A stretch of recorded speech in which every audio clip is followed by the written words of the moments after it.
including the private sector, the public sector, in the approach on how we can do the promotion and development of SMEs and cooperatives more efficiently by also creating a more sustainable environment. The other elements, vision, mission, and mandate are still the same. Chair, Minister did touch on this, so I might not really need to repeat where she highlighted the issues around the challenges that we are facing as a country, unemployment that is very high, challenges around electricity, which are really troubling our small businesses. We do have the evidence in terms of the work that is done by CIFA, where our clients are really struggling to even pay back the money that was given to them because they are not operating, at maximum. Chair, we can see South Africa there is still at the bottom there. Even the projected growth is quite low. With the projected growth for 2023 is 1.2, and then for 2024 is 1.3, which does not really assist us in addressing the triple challenges that we are facing as a country, which is unemployment, poverty, and inequality. So it's important that as government, we lead in terms of providing more support in terms of supporting these small businesses, which should assist us in creating more jobs. Chair, in terms of the performance-related matters, we're still indicating here that we are accelerating the implementation of our township and rural entrepreneurship program, where we are driving targeted support to those enterprises that are based in township and rural areas. In creating an enabling environment, Minister spoke to the small SMEs and cooperatives funding policy. I'm not going to repeat that. We also have reintroduced from our side the work that we are doing with the provinces, which includes the issue of the Small Business Advisory Council, but also the Provincial Coordinating Forum, where we meet with the HOD so that we can plot together how we can support SMEs and cooperatives better. There is an integrated MINMEC, but we've decided also to have this substructure that pays particular attention to SMEs and cooperatives. Red tape reduction, I think I'm not going to repeat on this one. We are working closely here with the provinces as well as SALCA. The Businesses Act, I'm not going to repeat that, but it's one of the priority areas that we are driving this year. Localization work is very important, Chair. We continue to work closely with other parties here, which include Proudly South Africa. We also work closely with DTIC in ensuring that the products that are produced by SMEs and cooperatives are available in the market, but also on our side, we ensure that we support these SMEs so that they can produce goods of good quality that can be accepted in the market.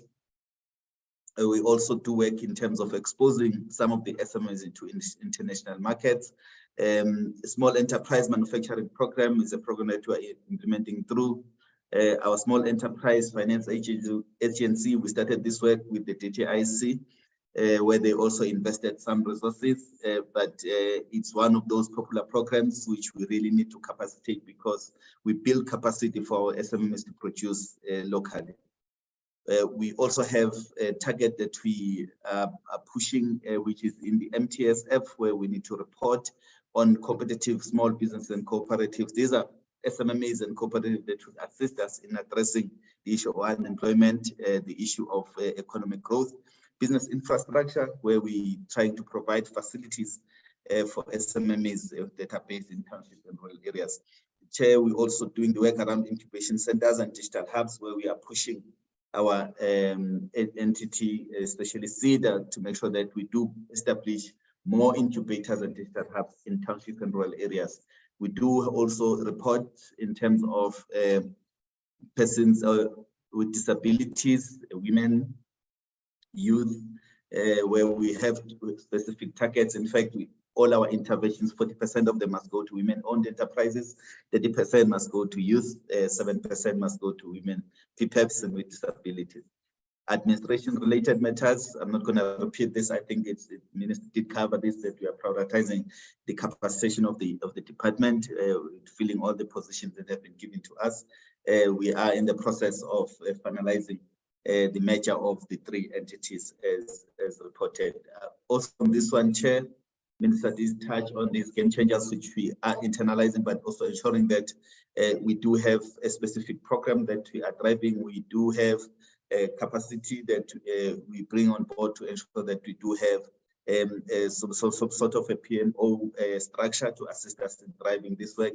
But the colleagues who are leading these targets within the respective units of the department are also part of it, so that we don't have an unintegrated approach. So Minister Dish touched on these 5 game changers that are also being implemented by our entities.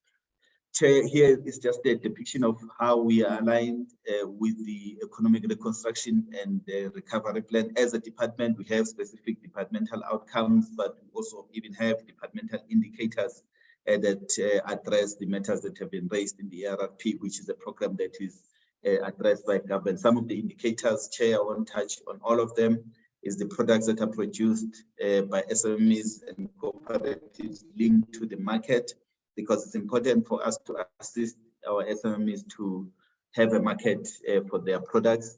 Incubation centers, I did speak on this, that we are driving the process of establishing as many incubators and digital hubs in township and rural areas. Chair, Mr. touched on the NISET strategic framework, which has been approved by Cabinet, and it's being shared now. We are working closely now with the provinces, because we don't want it to be a document that is sitting on our shelves, but we also have to make sure that we all report on it, especially all various spheres of government, as well as other departments in government. Red tape reduction that was spoken to, but also we have a program that we call CRAFT, Customized Sector Program, which is mostly assisting women-owned enterprise, those that are based in rural areas mostly, and it's part of our work that we are doing in partnership with Department of Sports, Arts and Culture in implementing the Creative Industries Master Plan. We also have a program that talks to the number of informal businesses. We know that this is a very important sector for us. We do have a specific program where we provide specific equipment to informal businesses. So we have what we call Informal and Micro Enterprise Development Program. Some of the indicators, Chair, are there. I'm not going to go through each and every one of them, but we do have targets that speak to women-owned enterprises in particular being exposed to international markets. Infrastructure, I did speak on this earlier, the integrated strategy, the incubation support program, Chair, because we are implementing it through CEDA, but we also have a big role to play as a department to make sure that the investment that is made into this important sector does achieve results. We do have a number of other interventions, Chair, that talks to, for example, startup youth businesses, where we have a specific target. As a portfolio, we need to make sure that we support at least 10,000 startup youth businesses annually. We also have the project on cooperatives in particular, where we want to support cooperatives enterprises, both financially and non-financially. And with the addition of this Cooperatives Bank Development Agency, we believe that will improve our support to cooperatives enterprises in particular. Chair, this is also a depiction of alignment between our work and the medium-term strategic framework, because some of the targets that we have are targets really that are sitting in the MTSF. So as a department, we do have, or we are leading in particular targets, including the localization policy framework I spoke to, and the master plans. We also have a big role that we are playing there in ensuring that in these master plans, they don't just serve the big players, but also SMEs. They do play a critical role in ensuring that SMEs do assist in growing these sectors. Incubation centers, we have a target of 10,000 youth business startups. I spoke to this initially. Also, Chair, what we're driving is with all the DFIs, development finance institutions, at least 50% of their funding should go to SMEs and cooperatives, of which we know that this is a big target, but it has to be done. And we just finalized the SMEs and cooperatives funding policy, as Minister indicated. We have a target of 100,000 competitive small business and cooperatives supported, which are businesses really that must assist us with job creation as well as GDP growth. Chair, we're also supporting other departments in the work that is done through the MTSF, where we are supporting, for example, here, the National Treasury Township Economic Profiles Strategy. We are participating in the interdepartmental meetings that are led, especially focusing on the metros. We also work here supporting the Department of Agriculture, Land Reform and Rural Development, because they do support especially small-scale farmers. And from our side as a department, we need to come up with business development interventions to make sure that the investment that is made by this department does not go to waste and people are able to run their farming operations as businesses. Chair, we also aligned to the National Annual Strategic Plan, where we have to at least targeting 50,000 enterprises supported per year. Chair, I'm not going to dwell on this. These are just targets, the 5-year targets that we have in the plan of the portfolio. 1,000 products listed and procured from SMEs and cooperatives, localization policy framework. 1,000 products, so the SMMEs and cooperatives exposed to international market opportunities.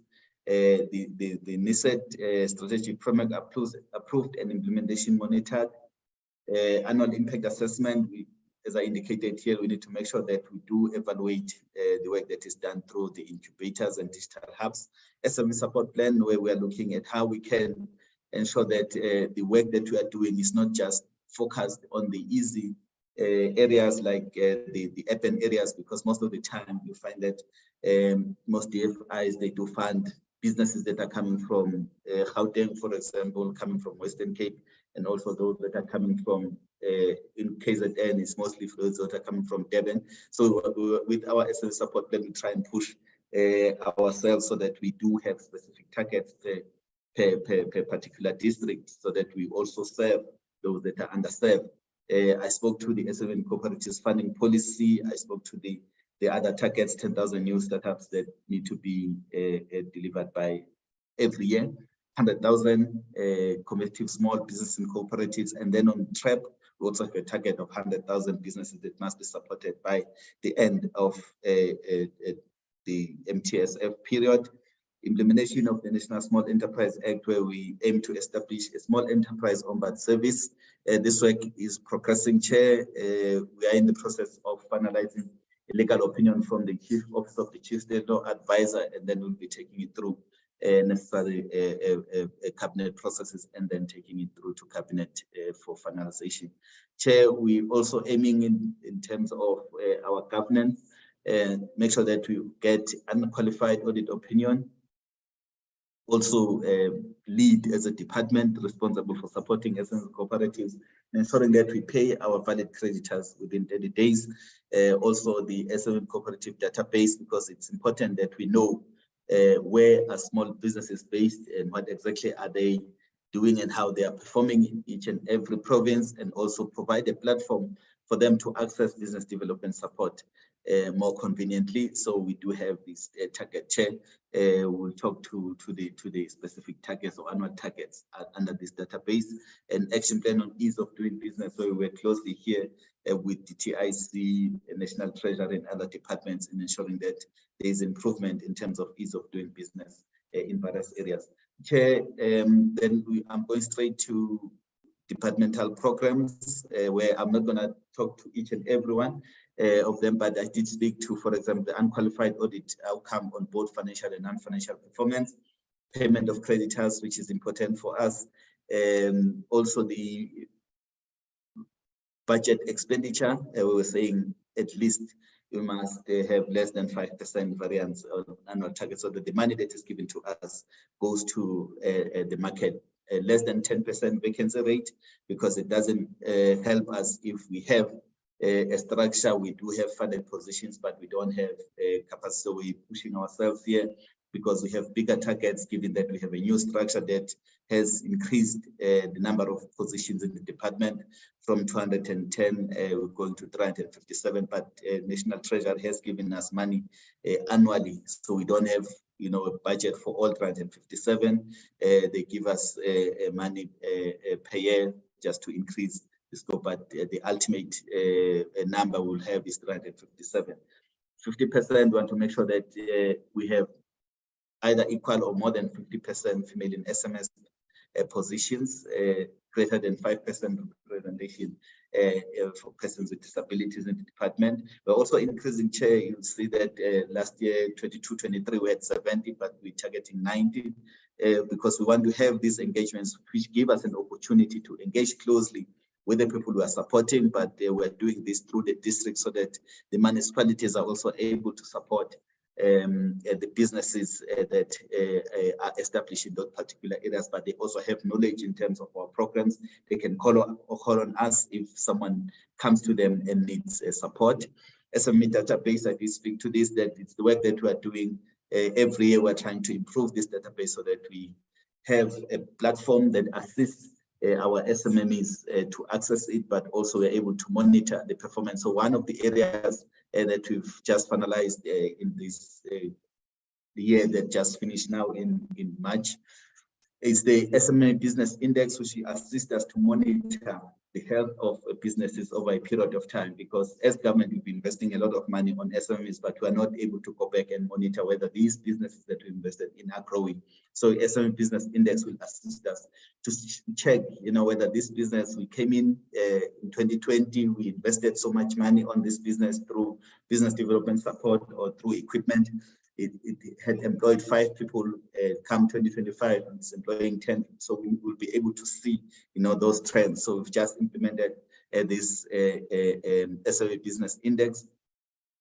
One area that we were not able to deliver on in the last financial year, phase 5, which is a small enterprise credit scoring and rating system. This one is important, Chair, but we'll be implementing it this year, 23-24, but as part of an APP targets. What we are doing here is to ensure that our SMEs, at least they have a credit record and they are able to access finance even from other institutions outside of government, because as government, we don't have enough resources to support all businesses, as the demand out there is estimated at 346 billion, and as government will never be able to raise 346 billion to support SMEs. So it's important for SMEs to develop this credit scoring record so that they are able to access finance even from other institutions, including commercial banks. Database business licensing, this is the target for this year, Chair. We want to centralize this business licensing because we did observe, especially during COVID, where most of businesses, they were being checked whether they do have operating licenses, and it was difficult because some of the municipalities did not have appropriate systems. So it's important that we do come up with a centralized system. We know that areas like KZN, they've come up with their own system, but it's important that we do have one where we can be able to monitor this across the country rather than having separate systems for each and every area. The other program, Chair, is sector and market development program, where we have all these other areas, including sector and market development. Red tape is there, ease of doing business, business information, where we have to analyze the information that is there in the economy, also do some research so that whatever we do is evidence-based. Chair, we do have these targets where we're looking at 250 products that are linked to domestic markets, where we work closely here, mostly with the private sector, the retailers, which are listing some products that are coming from SMEs and cooperatives, because we need to make sure that they do find a market. 250 SMEs and cooperatives exposed to global market opportunities. Monitoring reports, as I indicated earlier, we do this work through CEDA. You need to make sure that we monitor the impact of this incubation support program. Chair, this year we are targeting 7 business infrastructure for SMEs and cooperatives, refurbished or built. Here, Chair, we work closely with the municipalities, but the private sector, if the municipality, for example, cannot afford to put in their share, because we put it as a shared facility, because it doesn't help us as national government to come up with these facilities, but we don't have the reach, or we are unable to be in each and every area. So the municipality, because they also need to take some responsibility in providing infrastructure, ensuring that it is kept in good condition, these facilities. We partner with them, they also contribute, but if they cannot afford we do allow provincial government departments to contribute. We do allow the private sector to come on board and co-contribute so that we do this together as a unit, and we are able to help each other to achieve what we need to deliver on. The Minister spoke to Business Amendment Bill, which is a document. We finalized the bill, we finalized the policy now, which we've been asked to ensure that it's part of the submission of this Business Amendment Bill to Cabinet. Chair, this is the third program, Development Finance, where all our access to finance programs are located. We have Development Finance, Business Viability, Blended Finance, and Model Funding Collaboration. These are the targets, Chair, where we're saying, for example, with the SME and cooperatives funding policy, there are specific programs that have come up through this policy. So as a department, we want to make sure that we are able to monitor the implementation of this policy. So it should not be one of those where we tick the box and say we are done with the policy and then we put it on the shelf. So we put ourselves under pressure by ensuring that there is monitoring reports that get to be approved. We targeting 250 cooperatives, financially and non-financially. We're working closely here with the entities to make sure that we deliver on this target. 30,000 township and rural enterprises supported. I did indicate earlier that we had a target. We have a target, in fact, in the MTSF of 100,000 that needs to be supported by the end of the MTSF period. 1,000 crafters, where we work here, Chair, with the provinces, but we also work Department of Sports, Arts and Culture to support people who are based in the creative industries. 10,000 startup youth businesses. I spoke to this. We do have this target annually, at least. We must support 10,000 businesses that are owned by young people. We also have this target, Chair, on informal and micro enterprise development program, where we support these informal businesses with specific equipment.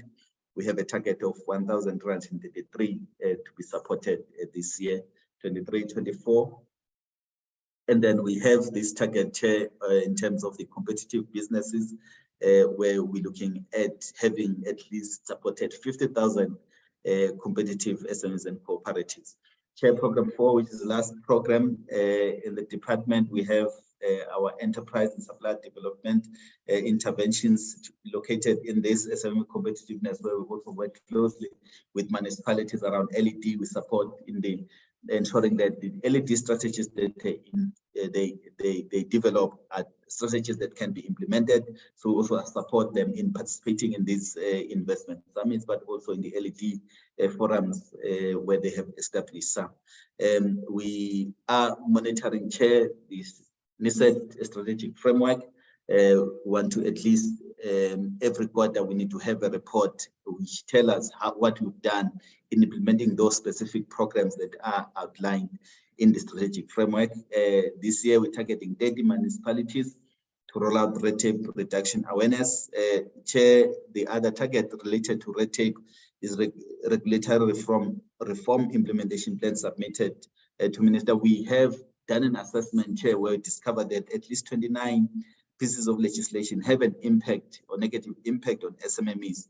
And we need to look at each and every piece of this legislation and make recommendations in terms of what can be done to make sure that these pieces of legislation, they are not really having unintended consequences when it comes to SMME development. So out of these 29, we've been asked, the Minister said, at least let's prioritize maybe 5 for now so that we focus on these 5, deliver this 5, and then we can move on to the next pieces of legislation. Sector focused and hybrid incubation and digital hub support strategy. What we're looking at here, we also positioning SEDA to be an incubator of incubators. There are quite a number of incubators that have been established by the private sector, and they've welcomed the positioning of SEDA in ensuring that they are able to coordinate the ecosystem, because it doesn't help us to have people, others branding the internet cafe as incubators. We need to make sure that there are specific skills that are being imparted on the SMME. So there is a need for us as government to play this coordinating role, ensuring that everyone is moving in the same direction when it comes to incubation support. National entrepreneurship strategy, we don't have currently an entrepreneurship strategy. There are quite a number of role players who are doing something around entrepreneurship, but we don't have entrepreneurship strategy. So as a department which is leading the ecosystem in this area, we are in the process of developing this national strategy. Chair, this is a quick rundown in terms of the budget that we have over the MTF period. We have a total budget of 2.5 billion for this year. We're going to 2.6 next year, 24-25, and then 2.8 billion. So we have 8 billion over a 3-year period. Chair, the other lines there, the total compensation of economic classification. You'll see that most of our budget, which is 85.9%, goes to transfers and subsidies, which include the money that we send to the entities so that they are able to offer the business development support to various businesses. This is just a depiction in terms of the growth, which is around only 3.9. So that is a challenge. If you heard what the minister indicated earlier in her introductory remarks, that we need to, as government, significantly invest in supporting small businesses. So if the growth is only 3.9%, that is a challenge, of which there are engagements between the department and the National Treasury in trying to push for more support that must go, to supporting SMMEs. Chair, this is a depiction again of what I've just spoken about in terms of the money that is allocated over an MTF period. I'm not going to repeat it, but just to indicate here, Chair, that as I indicated earlier, we have a structure that only have 211 posts. We have to grow this to 357 by the end of the next financial year, which is 24-25.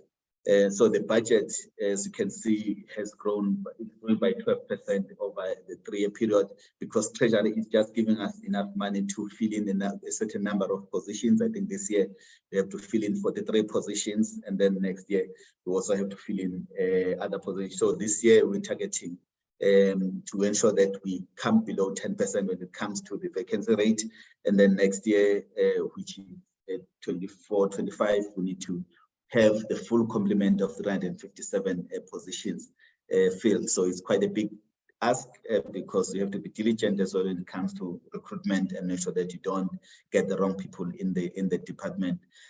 Chair, goods and services, what has happened here, some of the programs, for example, we got some findings on IMDP because it was said because we procure, so we need to shift the budget to under goods and services, so it cannot be a standalone program. So that's why you see a little bit of growth in the goods and services. It doesn't mean that there is more money for consultants, but it means there is more money to support these programs, but differently where we're putting money under goods and services. Major cost drivers, Chair, is IMDP under goods and services, SMME exposure, where we're taking these SMMEs to these international platforms, but office accommodation, travel, subsistence, computer services, which is also aligned to the increase in terms of the positions that we have in the department, because we need to provide our new employees with the appropriate equipment so that they are able to operate. There is, in terms of the capital assets, there is a reduction, Chair, of 13.3%. Under here, the cost drivers, computer equipment, furniture, also have procured vehicles which we are going to use so that we minimize the amount of money we spend on leasing vehicles. So we have vehicles within the department to assist us to do our work. We'll have to reach out to small businesses and cooperatives. In terms of the budget that goes to transfers, you can see it's very minimal. It's 2% growth over the MTF period. Here, Chair, just indicating that as a department, we are not generating any revenue, but this is the money that the department collects in terms of parking, interest from bank, and commission on insurance premiums. So there is nothing, major in terms of the revenue that comes to the department. Chair, this is just a further breakdown in terms of now the transfer budget that I indicated that it constitutes the biggest in terms of the money that we have. TREP is one of the biggest budget items for this year. For example, we have 909,422. We are in the process, Chair, of taking some of this money to SEDA so that they can also quickly assist us in supporting, especially the micro and the very small businesses in accessing their support. And then the rest of the money goes to CIFA so that they can continue supporting those small and medium businesses that can take both the blended finance, which constitute the portion of a loan and the portion of a grant. 859 million is allocated to SEDA, and the money goes to all those operations there. SEDA operations, which is a significant amount, 683 million for 23-24. It talks to what we are going to talk about a little bit later, all the operations that we have in various provinces when it comes to SEDA, because SEDA has to be accessible to various entrepreneurs who want to start businesses, and we need to make sure that we have the biggest reach when it comes to SEDA. We are still growing that. We are doing or utilizing various methodologies to make sure that we do expand the reach of SEDA. SEDA technology program, which mostly goes to the incubation program, we have 160 million. SEDA capacity building program is 60 million. And then money that goes to CIFA, the chair, we used to have a grant called the Black Business Supplier Development Program, which has been later converted to blended finance, and it's administered through SEDA. That's where most of our manufacturing businesses do access funding. CDDSP, Cooperative Development Support Program, which we're also in the process of moving from CIFA to SEDA. We're just waiting for the go-ahead from Treasury to make sure that we start implementing this through SEDA, where we want to link, especially the business development support, to financial support, because cooperatives, they do need quite a lot of support, and make sure that we do create this conducive environment for them to thrive and provide appropriate support. Blended Finance, Chair, Youth Challenge Fund, which is the money that goes to support youth-owned enterprises. We administer this through our Small Enterprise Finance Agency. And then we have, Chair, the product markets, which talks to the infrastructure I spoke about, where we have a target of 7 infrastructure that we want to establish this year. Craft a customized sector program, which I spoke to earlier, where we're looking at supporting 1,000 this year, where we're closely with the various provinces, provincial agencies, but also working with Department of Sports, Arts and Culture. Chair, we here indicating in terms of a CIFA budget allocation per program. These are the targets in terms of what SEDA aims to deliver on in this 23-24 financial year. Under informal and micro, video of approval is 220, but we aim to disperse 395. Wholesale and SME lending, 450, and aim to disperse at least 528 million. Fuller credit guarantee scheme, we aiming to disperse 376, and then direct lending, where we aim to disperse 500. And then we are indicating there in the last two the impact of these, where we aim to support at least 91,444 under informal and micro, 961, under wholesale SME lending, fuller credit guarantee 686, and then direct lending at least to support 581 businesses, and then creating assisting the country to maintain and create those jobs that are indicated below.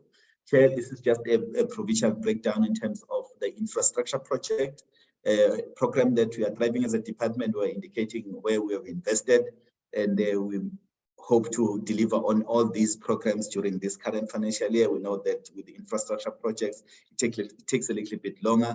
And as a department, we just got some new capacity. We have colleagues who are starting, this month of May, to assist us with the technical expertise, including quality surveyors, because we've been dependent on other government departments and then delayed us in terms of ensuring that we are able to execute these projects on time.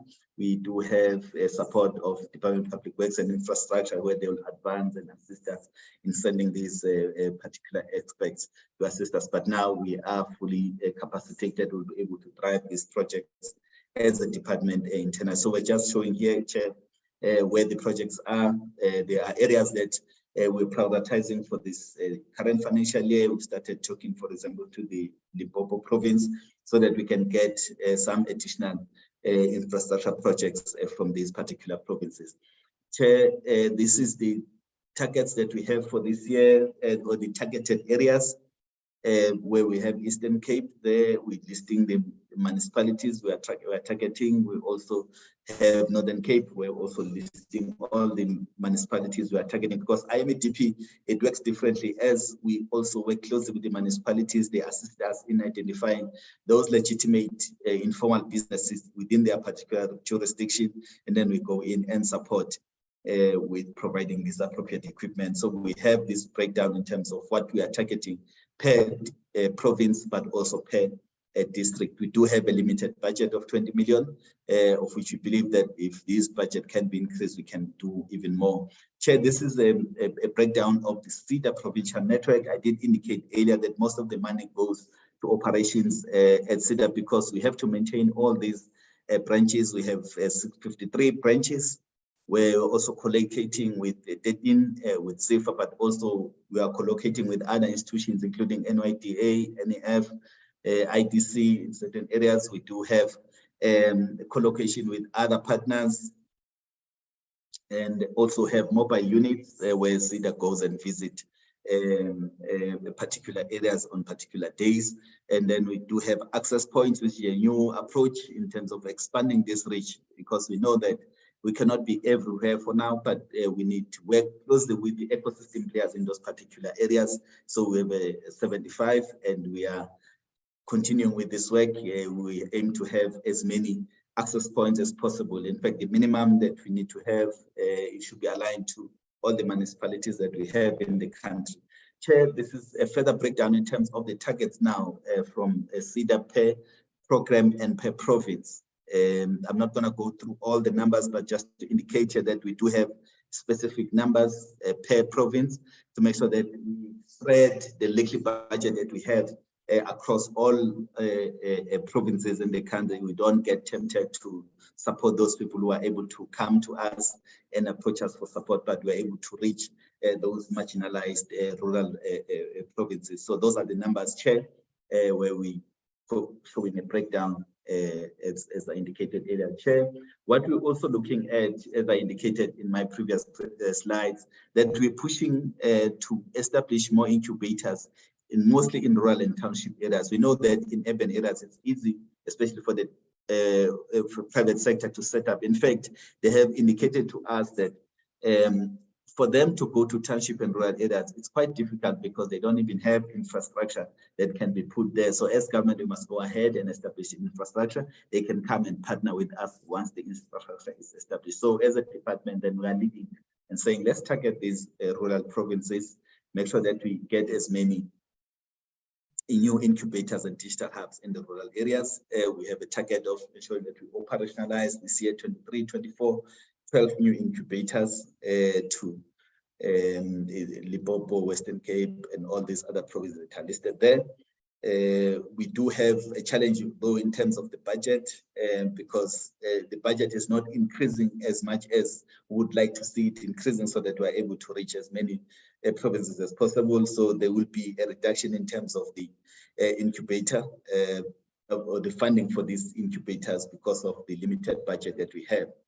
This is a further breakdown, Chair, in terms of the programs for 23-24 in particular, just to indicate that there was a slight increase last year because the money that we had to reprioritize to assist with the flood relief, floods that affected mostly Eastern Cape as well as KZN. So we had to get more additional funding so that we support these provinces. So, here we're just indicating adequacy of financial resources. This is a submission that was made to National Treasury indicating our funding needs. We did this last year. Unfortunately, we did not get joy as we did not get additional budget to support us. As I indicated earlier, we have to establish a small enterprise ombud service, which is an alternative dispute resolution mechanism for small businesses. And then we do need that budget. We've been advised that we need to start by establishing it internally in the department, setting it up, making sure that we are able to incubate it, and then it can go out and be a standalone function, because most SMEs are complaining about the uneven platform, because most of the big guys, even government departments, they do change the terms of contracts midway through the contract, and then SMEs, they don't have anywhere to go because they don't have enough budget to get lawyers to challenge this unfair decision. So we need to have this Ombuds office as soon as possible. SEDA technology assistance. This is a very important program, Chair, where we do assist SMMEs with basic equipment for them to be able to operate.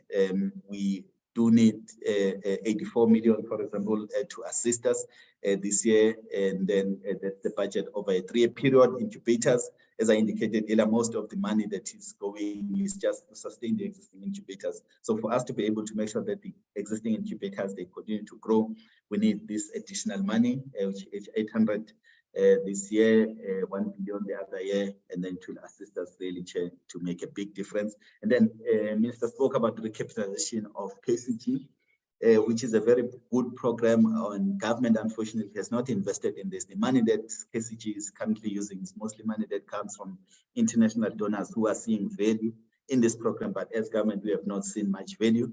And we're saying, for example, the money that can be the 2.9 billion can assist us to support many businesses up to 12 billion. So we are able to multiply this by 6, so it's up to 18 billion, in fact. So the money that is invested by government can be able to be multiplied 6 times. Direct lending, Chair, we do have challenges here.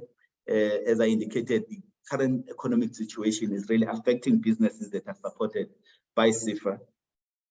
Some are struggling to repay the money because they are not operating to the maximum. Some of them, they operate at 40%, and therefore they are not able to generate the income that should assist them to be able to pay back the money. So we do need more money because we also have introduced, for example, payment holidays. We started with that during COVID, where we allow people to not to pay the money immediately, but give them a breathing period so that they are able to generate enough revenue. So there is a need. At some stage, CIFA last year, for example, they had to suspend disbursement because they ran out of money. So it's important because it shows that there is a need out there, but we're not able to meet it. We'll say lending, we need to recapitalize this at least by 1 billion, because that's where we get most of the numbers in terms of businesses that are supported. Township and rural development, believe that there is a need for us to continue with this program for us in supporting businesses that are based in township and rural areas. Blended finance, I did speak to this. That is one of those popular programs where we're able to provide equipment to those businesses who are involved in the manufacturing space, assisting our localization agenda. Supply development partnerships, where we work closely here, Chair, with various stakeholders, the private sector, in developing SMMEs. Chair, I'm not going to repeat on this. It's just a further breakdown in terms of what is needed, especially for 23-24 by SEDA.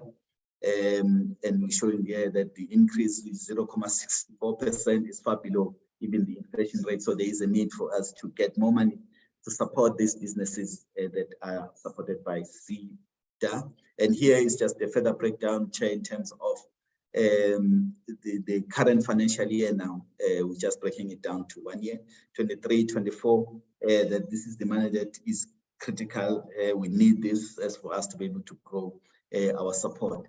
Chair, there will be serious challenges if a budget could be reduced.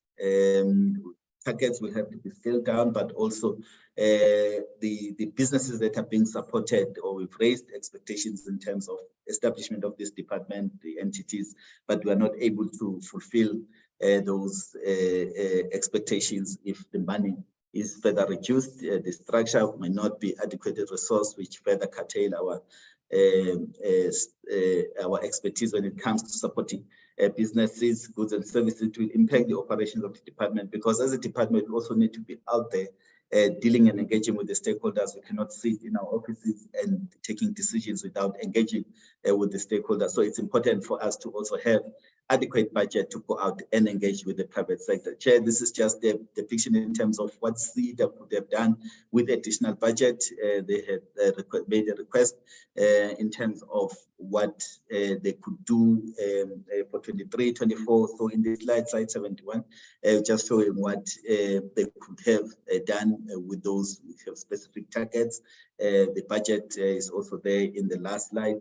We're also talking here, for example, the last point there, talking about new incubators. As you can see in my earlier articulation, that we only looking at ensuring that existing incubators, the new incubators that have been established already, are operationalized this year. So we're unable to really go out and establish more incubators.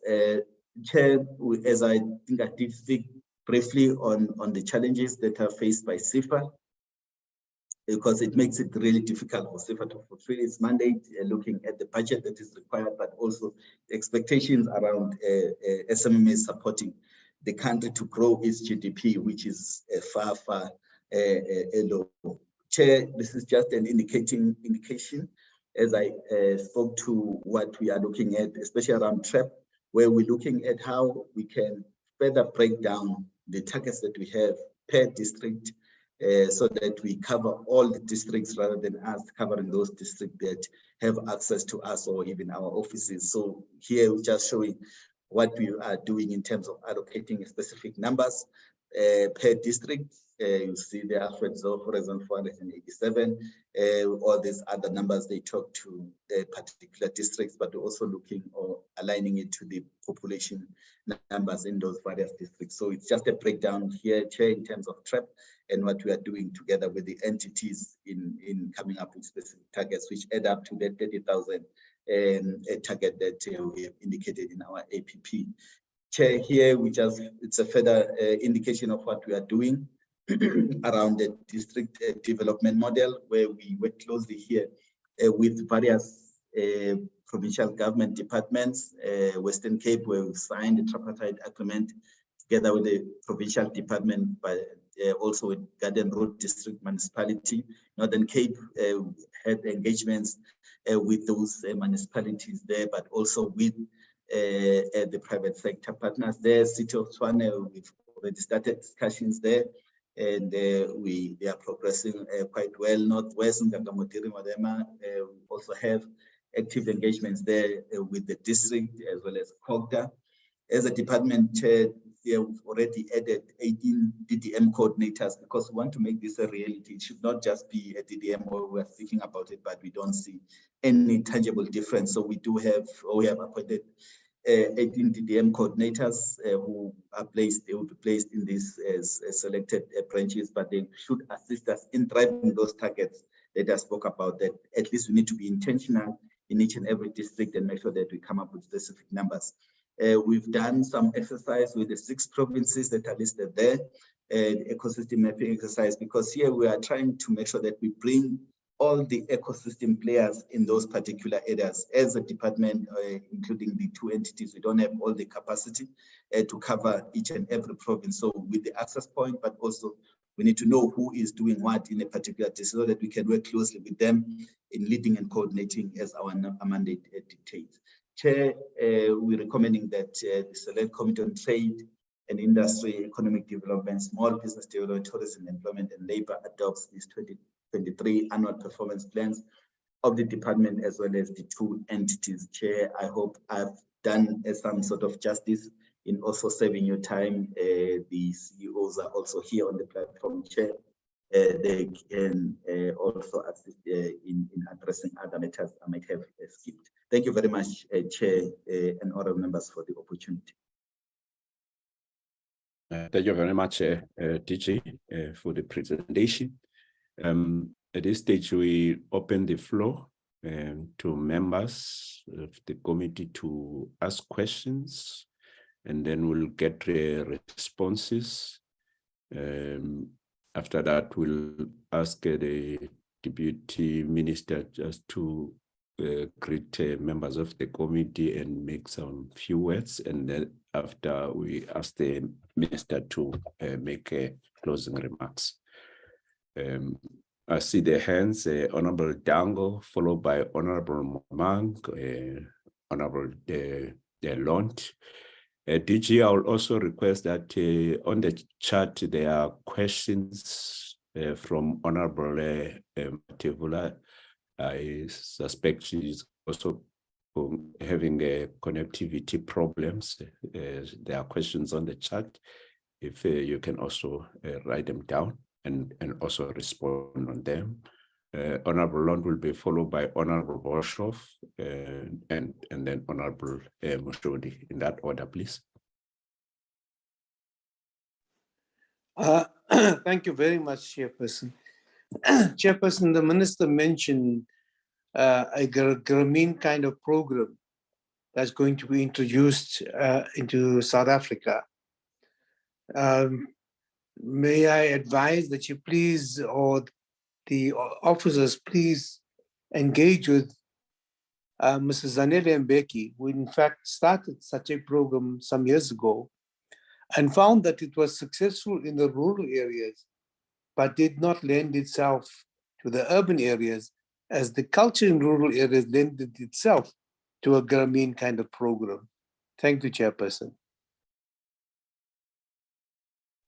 Thank you, Honorable Dango. Honorable Moimang.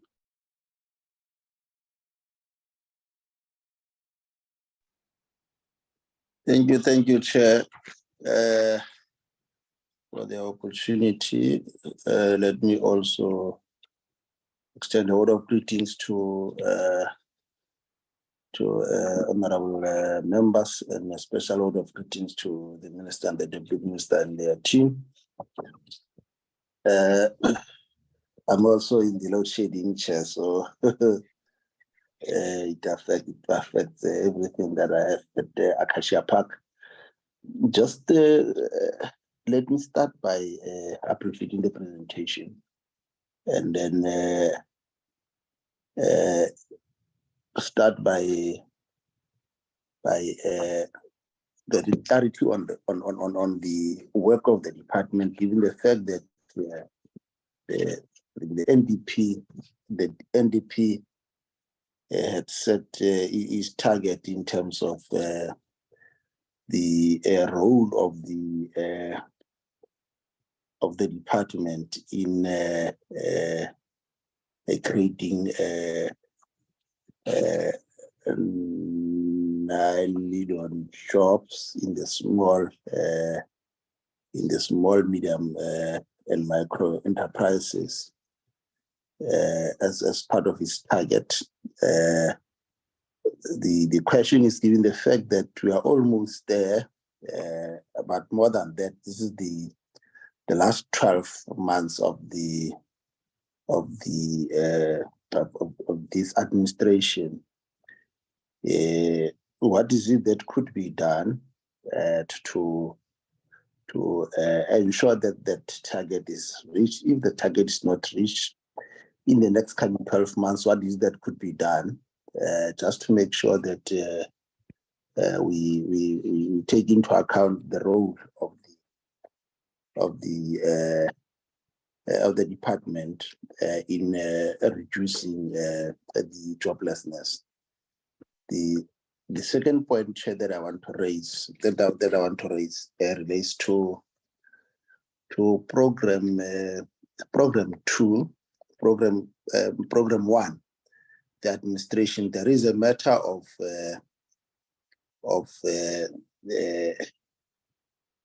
the adoption of the endorsement by the Public Service Administration of the department's organogram. I think this is quite important, given the fact that the re-engineering and the repurposing of the department is quite critical in order to execute its work. In the immediate, what are the key critical posts that are going to be filled so that the department is able to execute its work? Under program 3, it's quite clear that the bulk of the department's budget goes to transfers indicated by both the minister and also the DG. 4.2 billion of that over the medium term. It clearly is anticipated to be able to be spent in order to drive transformation through the running of creating a conducive business environment in all our villages and our township. Kindly indicate the extent to which we are giving this provincial spread, though this has been indicated. But I think what is quite important is the extent to which at the level of municipalities and also at the level of provinces, we are able to ensure that capability is developed, so that the partnership between the department, SEDA, and also the LED units and department is able to address some of the challenges that we noted in 2020. You remember that the loan guarantee scheme that was available could not be taken up by the small business people because of the challenges around licensing, around regulations. So the question is, what is it that we are doing to make sure that at the level of municipalities, at the level of LED units, more capacity is built, so that we are then able to ensure that those challenges do not find expression in terms of building capacity around the cooperatives, around small business. I think the last point that I want to share, though I appreciate the mention by the DG in relation to more incubators, but I think more than that, those five game changers that were highlighted. Definitely, I think the expectation is that in the next coming 12 months, it will also ensure that there is a change in terms of the mood of the country, because, like as they indicated, they would need more resources for more engagement with the stakeholders, and we expect our ministry, particularly the minister and the deputy minister, in the next coming 12 months to be all over the shore, so they are then able to ensure that the base and also our small medium micro enterprises are re-engineered. I appreciate the mention of the SEDA provincial network, the SEDA per program, per provinces. That is quite outlined. But I think what will be quite critical, Chair, is the extent to which we are able to ensure that both across all our 9 provinces, there will be particular attention that is needed, giving the competitive advantages of our district. Is there any interaction between the department, between DMR, because there was a mention of what is happening between the department, Vendetta mine in Namakwa, but you'll find that whether you go to the coal belt in Mpumalanga, because of the fact that our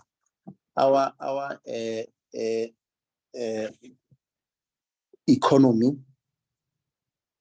is more resource-based, and if it is more resource-based, it means job creation is dependent, whether it is coal belt, whether it is the manganese belt, whether it is the iron ore belt. The job creation is dependent on establishing the crucial mineral economic linkages. And what is quite key will be the backward leakages in terms of upstream and mining supply industries. But more than that, also the issues around opportunities that are emerging from the downward mineral beneficiations, but also the knowledge linkages. What is the relationship that the department has with the DMR in terms of ensuring that the comparative and competitive advantages in particular districts and regions are also channeled towards the small business and micro enterprise business community, with a view to ensure that this area is not only just left to a matured business, but also the emerging SMEs are also taking on board. Other than that, Chair, I'm happy with the presentation as given by the DG. But more than that, the open remarks by the Minister. Thank you. Thank you so much, Honorable Moimang. Honorable Lunt. Good morning, Chair, and I would beg your indulgence for me to leave off the camera. I'm a bit struggling where I'm now. No Chair, problem. thank you so much. Chair, I want to start off when this department was established. And one of the targets said that is that unemployment will be reduced to 6%, not by 6%, through the jobs created by small, medium, micro enterprises. And as you are well aware, since then, our unemployment figures, there might be 1 or 2 quarters that it has improved, but generally it's been a downward trend since the establishment of this department. And I asked this question last year again, is at what stage will those that are responsible for running this department then say, listen, we are failing in our mandate to deliver? Because at the end of the day, you have to look at the scoreboard. It doesn't matter how good you talk, how good you play. It's the outcomes that matters. And even the own targets that the department has set themselves, they miss by a massive margin. Now, if you don't even get your own house in order, how can you ensure that that filters down and filters out to the rest of the country? One thing that is commendable is the 30-day payment of SMMEs by the department, but this is not being met by other entities and departments. And at what stage are maybe going to be a more vocal campaign, naming and shaming those that don't perform? Because it can't just continue this way. If you are government and you have an assured income from a tax base, you are safe, you are protected. But if you're a small business that has to survive month to month, it's a massive, massive thing. And it's not, as if the department is not taking that responsibility and that role as seriously as they're supposed to. Now, this with regard to the Township and Rural Enterprise Program, I mean, there was a slide on, we don't have to go back to that now, but listed all the SMMEs that's targeted and will be helped. And I think there was also raised the additional funding that will be sent to KZN in the Eastern Cape. But there's a bigger problem because the arteries to those communities are cut. The roads are, it is shocking. And I don't know if people from this department who have to look after the interest of the small business owner in those communities are fully aware of how bad the roads are. Even tar roads, you would take an hour to travel 25 kilometers. And that disincentivizes free movement of people, even people that might have, if you look at the coastal district on the Wild Coast, that used to be such a hub for tourists that gives an injection and has a spin-off effect on top of what is created locally. But that is completely now being killed off because of the effect of the flooding. And that is something that this department should actually engage, Department of Roads, a Department of Infrastructure, to fix that as a matter of urgency, because that's the lifeblood of an area in a community that you're cutting off and not fighting for. And that is something that is silent on. There's just, we're giving support, but what else are you doing? What is there that's beyond of just paying over a few rands to actually make sure that that economy that thrived on its own can continue to survive and move on? There's the red tape reduction awareness program. I would like to find out if we can actually get a report across the country how it's functioning, because it's good again to say that it's there. It's there to look after entrepreneurs, making life easier for them to get business, ease of doing business, but it doesn't translate into jobs. My very first comment that I made. And if we look at the quarterly labor force survey for the last 3 months of 2022, it's a massive problem. We created 169,000 jobs in this country, but the majority is centered around one province. And there is something that is not translating into the rest of the country, because this department that come and would claim some successes, and I'm sure some of it is on the back of interventions that was made in the Western Cape, but a lot of it was driven by an environment that is conducive for job creation and for flourishing. But the other 8 provinces, there's 2,000 jobs that were created. And if you then say, if that is your mandate, that the majority of new jobs and unemployment that will be decreased will be done through SMMEs, then you are fundamentally failing in the country as a whole.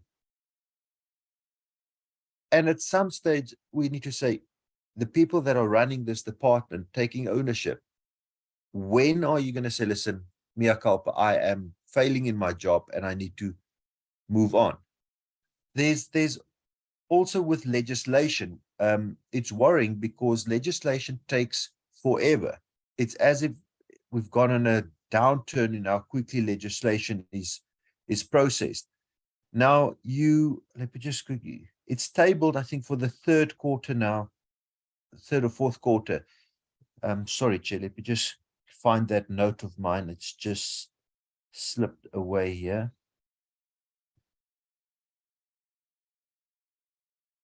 There we go. So the National Small Enterprise Act, it's commendable. It's good that it is going to the Portfolio Committee on Small Business. But what will be done to ensure that we speed this up? Because as you're well aware, there's an election coming mid next year.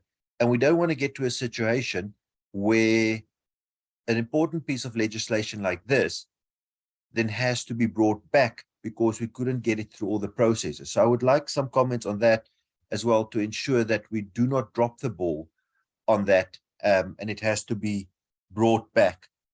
Then there's, I do want to just find out the energy relief package that was spoken about at SONA. We need to ensure that it gets distributed fairly to the entire country, one, but also make sure that we, first and foremost, those businesses that through the pandemic, through a continuous downturn in our economy, they are surviving. They are surviving primarily on their own steam. And what is the methodology of the department to determine where that relief packages are going to? Because common sense would say you go first and foremost to those that are surviving, some of them barely surviving, and you make sure that you just give them that little bit of a safety net, because it's more difficult to start up a small business and make it successful than, let me rephrase, it would be a better investment of your money to make sure it goes to small businesses that have already proven that they can start up and they can survive and they can create jobs, then putting it to where small businesses have not yet started up. And I just want to understand that methodology a little bit better so that we make sure that with the little we do have, it gets invested and spent properly to safeguard the jobs that's already there. And hopefully then some of those can flourish and step up more. Chair, I am just going to ask you to skip on from me for now. I'm just scrolling between my notes. I will raise my hand if there's one or two more at the end, please. Okay, thank you very much, Honorable Lord. Honorable Boshoff. Thank you very much, Chair. Like you, we're all sitting in Acacia Park, so I'm not going to switch on my video. Good morning to everybody. My colleague, Honorable Lord, has covered most of my questions, but getting back to the red tape reduction, we know what it's cost the small and medium and micro enterprises over the past few years. But I'd like to know from this department whether they've worked out what it has cost the larger SMMEs employing more than 21 people, because the regulation regarding that is very stringent. And then I'd also like to know whether they can expatiate on the partnership that they are entering into with the provinces with regard to the red tape reduction. And then latching on to what Honourable Lord said with regard to invoices being paid, great work by the Small Business Department, but we know that the provincial and national departments are the what's the English word for Sonderboek? And as at the end of March 2022, their invoices not being paid amounted to 67,000 plus and stood at a value of 6.1 billion. Why is it that the department is not getting down onto these departments to ensure that they pay timeously? If we can just be given an answer to that. Then every presentation, every year is about innovation. The economy must grow. We know that SMMEs are the backbone of growing any economy, growing all economies. But without innovation, there's no growth. Can we ask this department to please stop talking about innovation and put on the table these plans with the time frame and the time frame with regard to the implementation? The DG spoke about infrastructure establishments like 12 new incubators. He spoke about 100 incubation digital hubs and so forth. That's absolutely wonderful. Now, these digital hubs are going to be established by 2024. How many have already been established? And will he be able to provide us, or his department, on a quarterly basis on where they stand with these digital hubs? With regard to any other incubators, we know that incubators have always been a very, very important part of South Africa's entrepreneurship ecosystem and is absolutely vital. But these incubators cannot function properly if there's no electricity. So we're spending thousands or millions on infrastructure in the establishment of incubators, but we're not looking at the big problem, the elephant in the room, and that's the electricity. How are they going to address this? And how are they going to reach our two small businesses, SMMEs rather, with regard to assistance in solar paneling or hybrid systems like inverters and so forth? Thank you very much, Chair. Thank you very much, Honorable Boshoff. There was a hand of Honorable Mosodi earlier. I don't know if she has withdrawn. Thank you, Honorable Chairperson. Good morning, honorable members. Let me also greet the Minister and the Deputy Minister. Chairperson, let me start to welcome the presentation for from the Department of Small Business. Chair, can we allow me just to raise one or two questions? Most of the question was raised by honorable members. Okay. The first question, Honorable Chairperson, I just want to check with the department, what is the department response to the increases in losses at CFA in the year 2022-23 financial year? That is the third question that I want to ask, Honorable Chair. The second one, Honorable Chairperson, could the department explain in details what happened to the 800,000 that was allocated to Optimum Youth Harvest Corporation, Honorable Chairperson? That is the second question, Honorable Chairperson.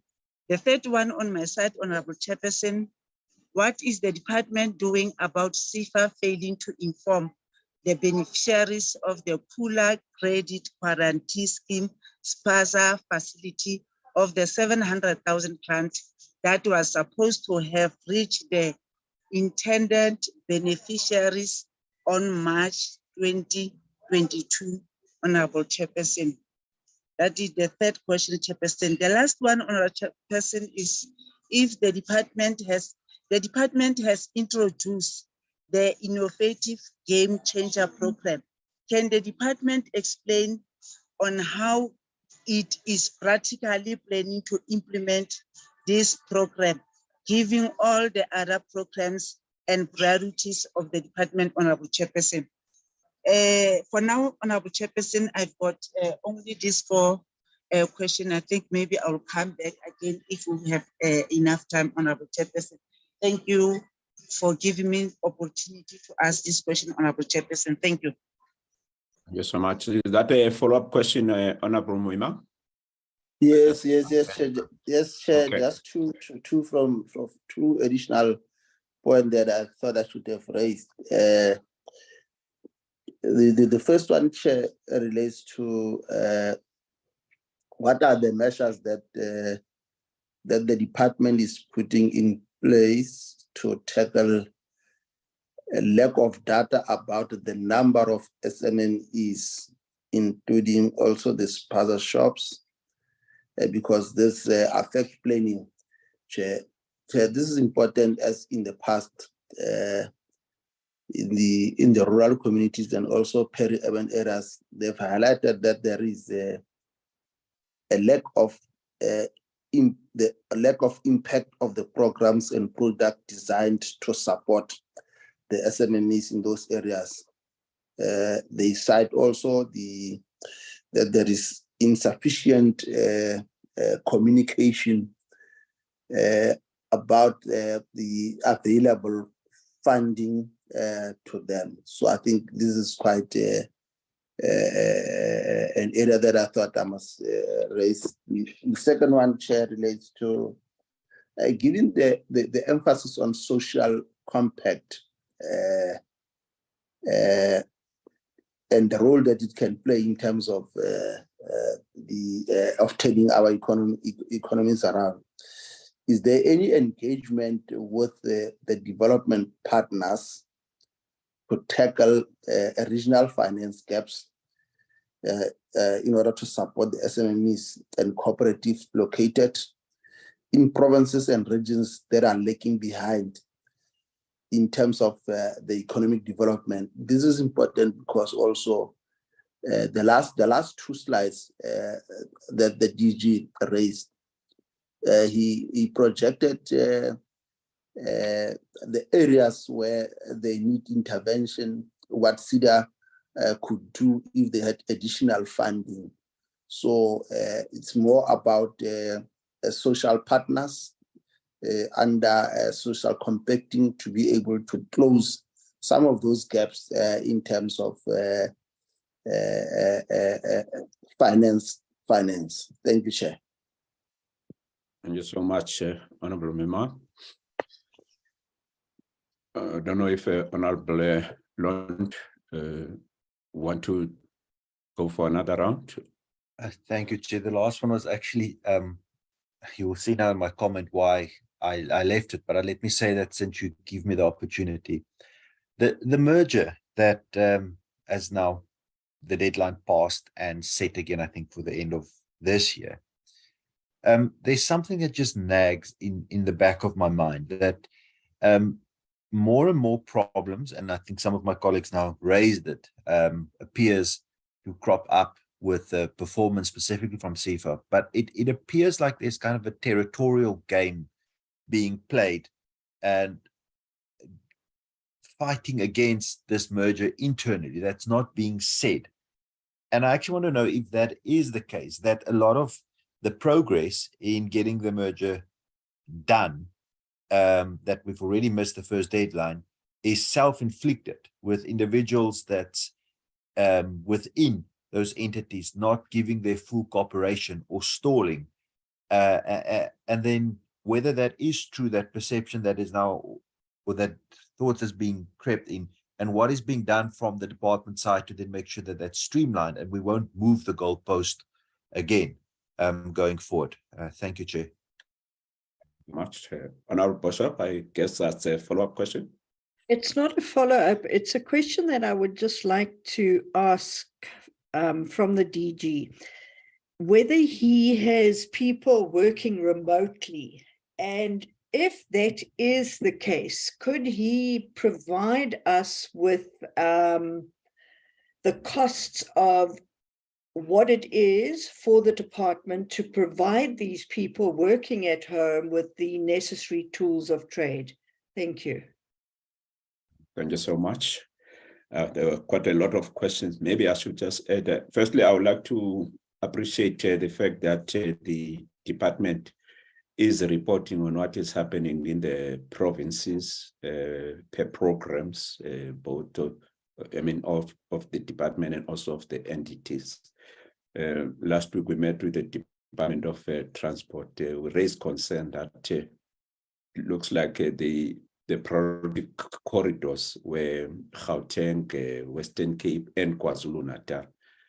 Other provinces, in terms of particularly with trade transport, were being marginalized. And the department was not happy with that statement, but they committed themselves that we need to have another meeting where they will be indicating what is it that they are doing in each of the provinces. So I would really appreciate the fact that the department and the entities are reporting on what they are doing in the provinces.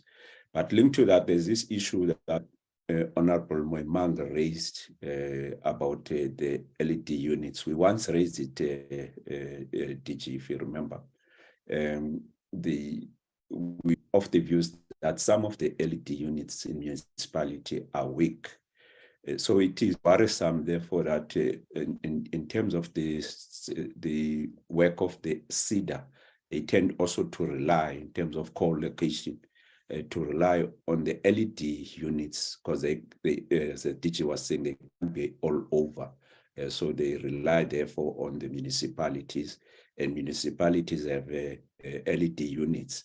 And both the DG and the Deputy Minister of TTIC confirmed that the state of these LEDs are very weak. So it's worrisome, therefore, how are they going to assist SEDA and CIFA and the department in taking forward the work of the department and its entities. It's a matter that I don't know whether perhaps through the district development model, it's a matter that can also be addressed and see how you assist the LEDs so that they also are strong to be able to also assist the department and its entities. There's this issue of the cannabis. I'm glad that also the department is playing a role in that space together with the Department of Trade, Industry and Competition. There are complaints now and also fear from areas such as Lusiki, where they of the view that there will be outsiders now who will be coming in with capital and take over what they believe belongs to them. My question would be, what assistance will the department, not only this department, but also maybe as government, with its departments will assist the locals in areas such as Lusikisiki, so that this fear that they have can be attended to, that the foreigners will be taking over the cannabis, from their areas.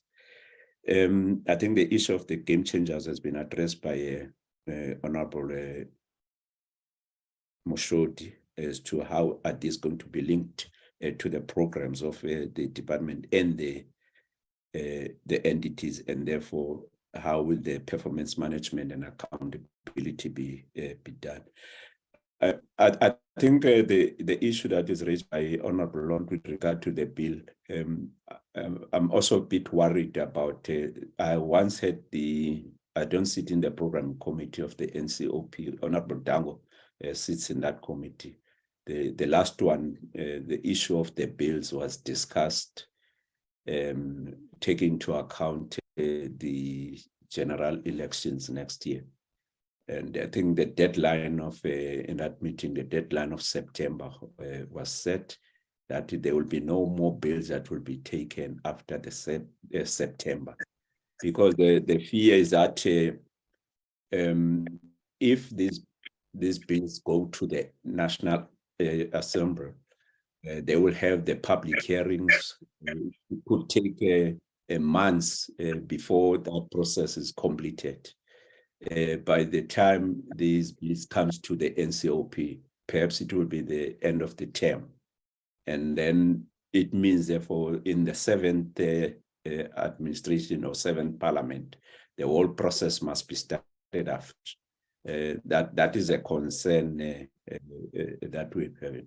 Furthermore, I think another concern now will be, because I once read the Honorable Dango, can you please switch off your mic?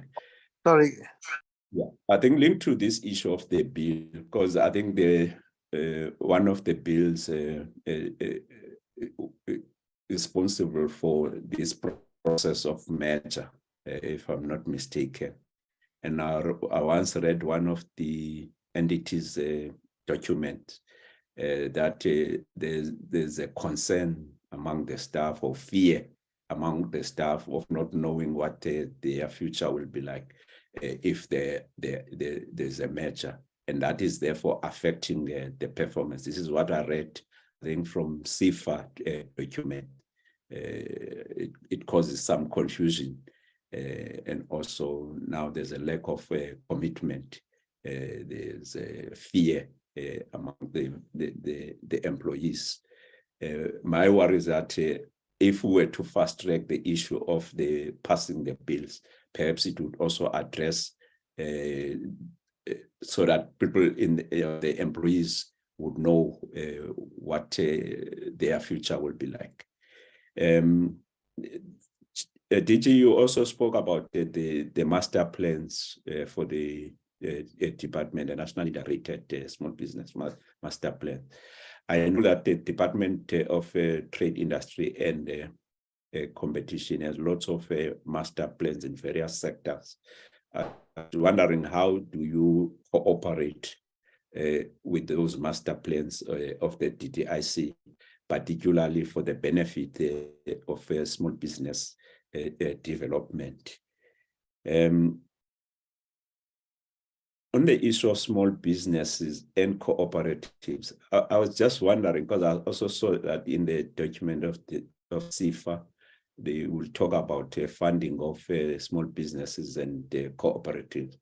I don't know if these should not be separated, the funding of small businesses and cooperative, so that you know what goes to the small businesses and what goes to the cooperatives. But if they are lumped together, it could be that more money goes to small businesses or the enterprises and very little goes to the cooperative. So my question would, shouldn't this funding arrangement be clear and be separated? There should be funding for small businesses, which is clear, and then there's also funding separately for the cooperatives. Last year, the department, Minister, you also assisted when there was a declaration of disaster, especially those areas that were affected by the floods. The Parliament, I think, during lunch today, they will be electing the co-chairpersons of the ad hoc committee on floods, because recently there have been floods that have affected areas such as Port St. John's and some areas in KZN. So there'll be that ad hoc committee that will be visiting all these areas. I was wondering whether this time around, whether there are any funds that have been set aside to assist places such as Port St. John's and areas that are affected in Free State, Northern Cape, and KwaZulu-Natal. Yeah.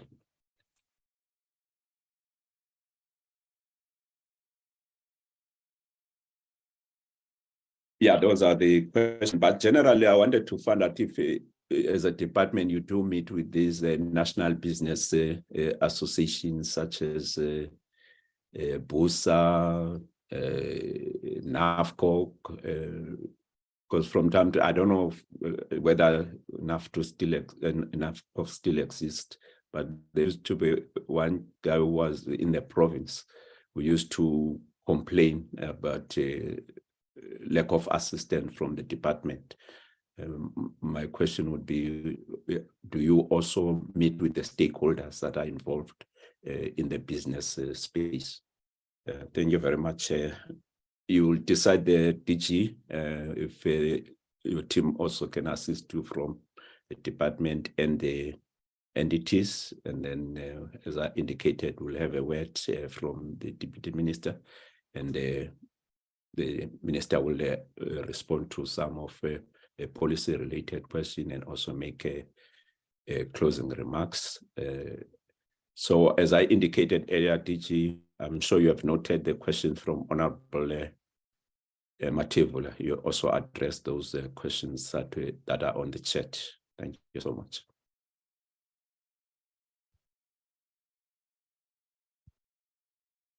Thank you so much, Honorable Chairperson, and thank you to all the honorable members who contributed to the presentation that we have done. We are going to have, as you have indicated, Chair, the team coming in terms of providing the answers, but there's few that I would like to highlight, whilst I'll come back later and deal with the ones that the team would not have responded to. Firstly, it's on the issue of the National Development Plan targets that have been set, and the insinuation that the department has failed on that. Honorable members will recall that in 2012, the National Development Plan was adopted, and there was no department responsible for small business development. The targets were set from then up to 2030. And the targets that were set, as I indicated in my introduction, spoke to 80% that must be created in terms of the new jobs that must be created through small businesses. And now this means that as the country, wholeheartedly, all of us have a responsibility to contribute to that. Now, following the establishment of the department that is a standalone, in order to champion the interests of small businesses, in 2014, this means that the department has the responsibility in terms of providing policy and the other interventions that we have outlined. Have we, as the country, met the targets? Several times the portfolio, the department has came to Parliament, whether it's the NCOP or the ME, to talk about the numbers in terms of the funding that has been provided, as we also do so today.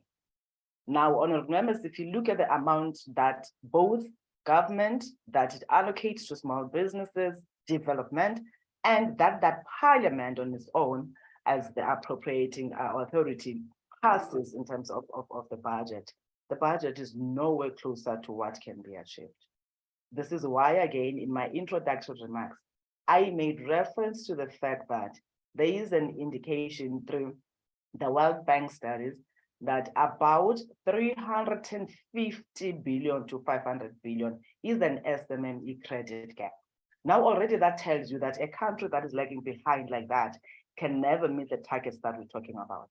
Now fast forward to say, how do we then plan to address that gap that we're talking about in the challenges? The NISAD, which is the National Integrated Small Enterprise Development Framework, is what seeks to look at the entire ecosystem now, not to say government only, to then be able to provide all these resources to small businesses, because we are aware, as we are here as South Africans, especially those that make law and those that are responsible for government, that only 30% is a contribution by government to the GDP. 70% lies in the hands of private sector. This is why you will see, therefore, the actions that we're talking about in relation to the amendments of the legislations that we believe are critical to create that enabling environment for SMMEs to thrive. Secondly, that is why you will see a president of a country that takes a decision to appoint a red tape cutter in order to make sure that all the ecosystem players can be brought forward to say, from the local level, these are the challenges, and then this is how we overcome. We have came to the NCOP and highlighted, including the pieces of legislation that needs to be reviewed if we are to deal with red tape completely. And these again require us to work closely in order to make sure that bit by bit, we're able to address those. But we did indicate that we're not only waiting for that process, because we understand that in this country and parliament specifically, we take too long to process legislations. This is why we are engaging with the ecosystem players. That's why even with the National Integrated Small Enterprise Development Framework, we make sure that we consult extensively so that we can get all the stakeholders on board. And one thing that I must support, honorable members, as we've been saying, one thing that we agree on, irrespective of the color, of the size of business, of whoever that you are in this country, we all agree that we need to create jobs. And we all agree that it is through the small businesses that we can be able to create jobs, which makes things easier now to say, as we go to SALGA and their platforms to say, we do understand that there's a legislation that enables you to do the things that you are doing, but these are the challenges that we're encountering whilst we are still trying to review those legislations. Can we find ways, mitigating ways, to make sure that your own SMMEs can thrive in your area as part of driving that local economic development? And as I reported last time to the NCOP, we've received great pleasure from SALGA to an extent that they are busy now working on what bylaws, for example, and other legislative impediments that are in their area that they can make common or standardize across, whilst we're still trying to look at certain things. All of these, honorable members, require us to work and understand the ecosystem that we're operating in. We need big businesses in order to unlock their value chains. We need big businesses in order to make sure that they spend efficiently on the ESG component that they're supposed to spend, the 3% of their annual turnover. And these are the engagements that we've had even with big businesses, because we realize that as the country, we have not done much to pave that way for small businesses to be able to create these jobs. It requires all of us. Yes, we may play the game, the blame game, because it is government now in another province has done better, whilst there are other provinces that are doing better than the others. And ours is to solely focus on what works, irrespective of where it comes from. Because all South Africans in this country have a responsibility to help provide solutions to the challenges that you are faced with. The second question that was asked, a perception that the merger between CEDA-CIFA and CBDA is delayed because of internal fights, or there's a territorial game. Unless we have not seen that at our level, because as I reported to Parliament, we established a joint operations forum, which has technical committees that are led by the DG, inclusive of the CEOs and the work streams that are driving the work towards merger.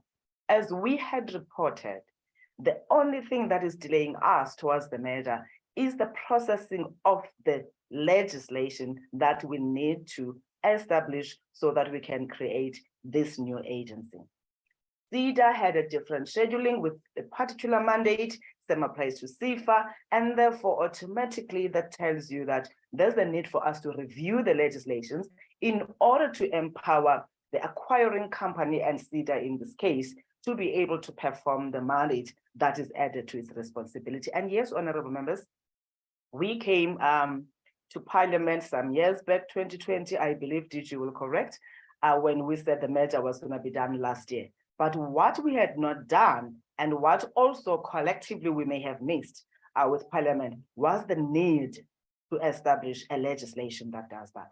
This is what led to us saying last year when we were supposed to say, no, we can't proceed as we engage with the other stakeholders. There's a need to amend this legislation. And since then, we then started the process of amending the new legislation. And that is done, as we reported here, that we are going to be coming back. The business case has been approved, but we have to follow all the processes that we have to follow. In relation to the collaboration with the LED units in the municipalities, we are aware of the weaknesses, honorable members. And as we are aware, we've engaged even SALGA, we've engaged again COCTA, which is responsible for municipalities. We went to an extent of also engaging the NSG to say there's a need for all of us to capacitate the LED units in order for them to be effective in understanding the work that needs to be done in the areas that affect us independently as the department. We've gone to an extent as the Department of engaging UJ, the University of Johannesburg, to make sure that they can help provide that workshop, those training courses to LED practitioners in the municipalities. Even ourselves, when we say we're going to collocate as SEDA, we do not just throw that at them. We know that as people go to those offices, but at particular times on intervals, we do have SEDA officials that visit the said municipalities where we are collocating with. The other one that I would like to talk to before I invite the team to respond again is the issue that talks to the linkages between the master plans and our NISET. We had for several times referred to our NISET as the master plan of master plans, because in each and every sector exists a small business. This is why we're looking at a comprehensive strategy that cuts across all sectors to say what becomes the role of small businesses. The DG will talk in detail in terms of ensuring that in each and every master plan that is there, there's a component that goes to small businesses. We had reported to Parliament in relation to the commitment that we made of the flood relief that we provided to businesses in KwaZulu-Natal and the Eastern Cape. And if you recall, honorable members, we set aside 50 million rands for formal businesses, and we set aside 10 million rands for informal businesses. And that money was spent accordingly. Unfortunately, Chairperson, we're not able to allocate any more funding for the recent disasters that we have seen. Again, this is due to the pressures that we have of lack of budget or sufficient budget wherein we can make all the interventions. We're not able to reach out to all small businesses. Again, because all the interventions that we're making require financial support. We have met with National Treasury to outline this, to say, do have an understanding that even when we can say we are providing loans through whatever other agency, but small businesses, they need business development support. Small businesses need contractual management support and other necessities that they need, even for them before they access those loans. For us, it is the only department that has the responsibility to develop the small businesses, which means we take them from nowhere to the level where they want to be. And this is what we are preaching to. We've been focusing on funding certain components. We have not been funding much on business development support, just like we have not been funding much on the Khula credit guarantee loan that DG made reference to. We will reach out to Mayor Zanele Mbeki. We do have engagements with her. We'll reach out extensively in order to brief up on the documents that we are talking about. Honorable Chairperson, with your permission, allow me therefore to hand over to DG, and DM will indicate if she wants to come before DG or after DG. Thank you so much, Honorable Chair. Thank you very much, Honorable Minister.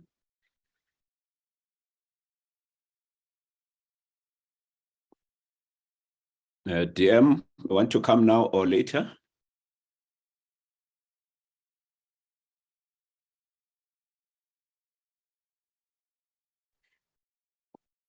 I'm coming in, Chair. And good morning, Chairperson and all members. May I, because I'm struggling with my network here, may I switch off my video? Can you just show yourself and then switch it later after that? Am I visible now? I don't know, can't see. See the name of the minister. Maybe we should pin you. Yes. Am I visible? There you are. Okay, you can switch it off then.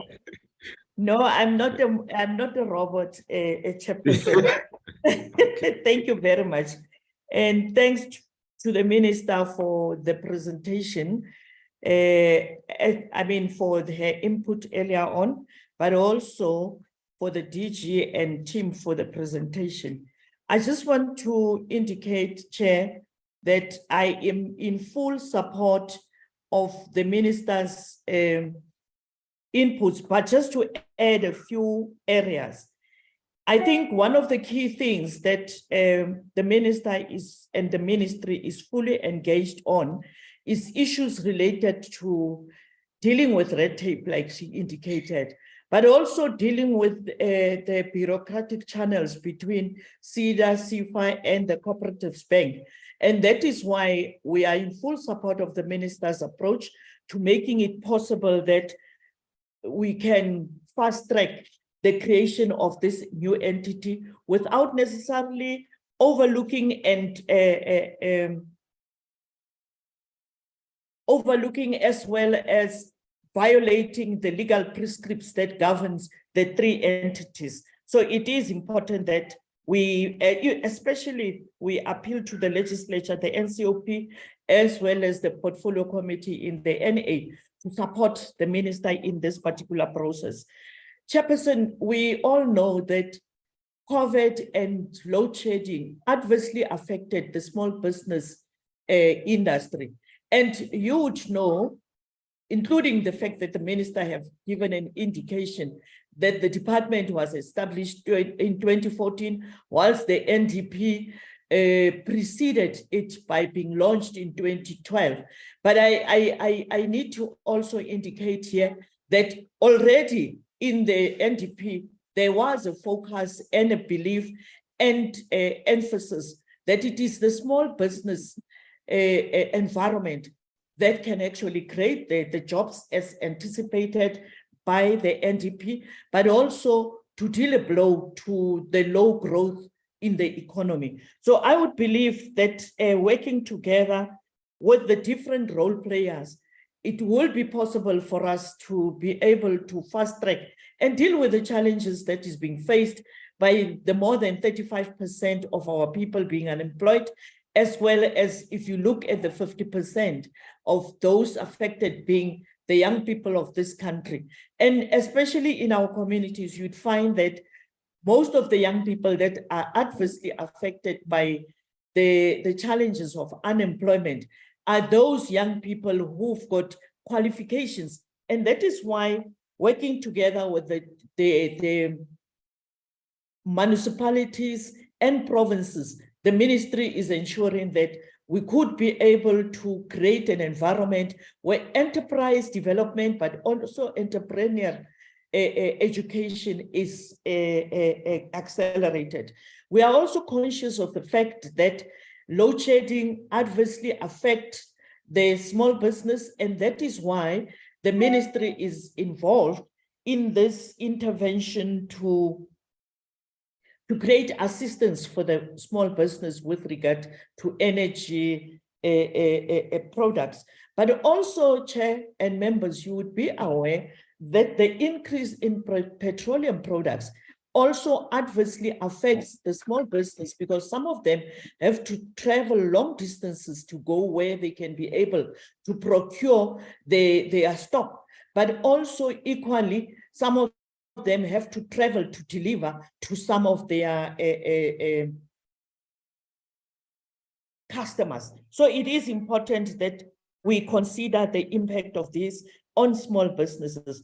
But Chair, one of the things the minister also made reference to is the work with the presidency to deal with the challenges of red tape, but also dealing with the non-payment of in particular service providers, but also by government and the private sector.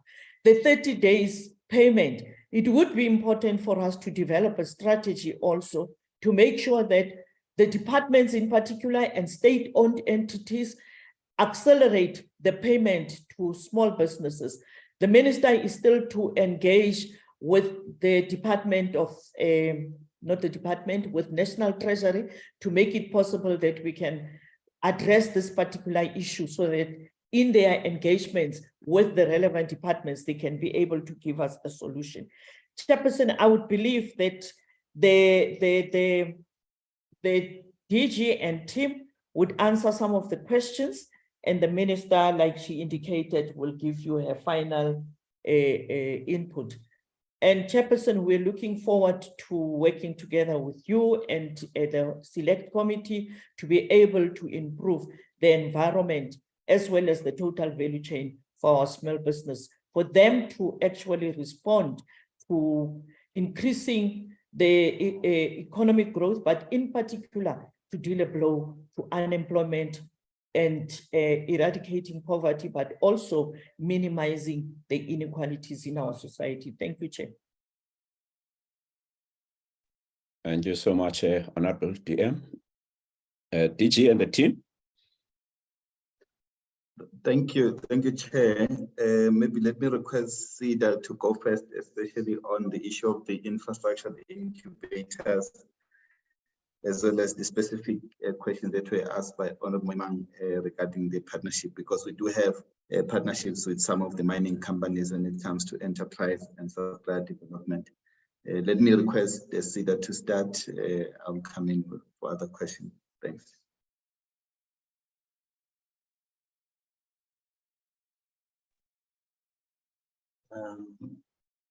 Greetings, honorable members, Minister, DMDG, and the colleagues on the platform.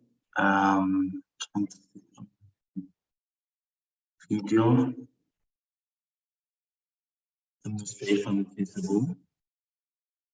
You can switch it off because there's a light behind you.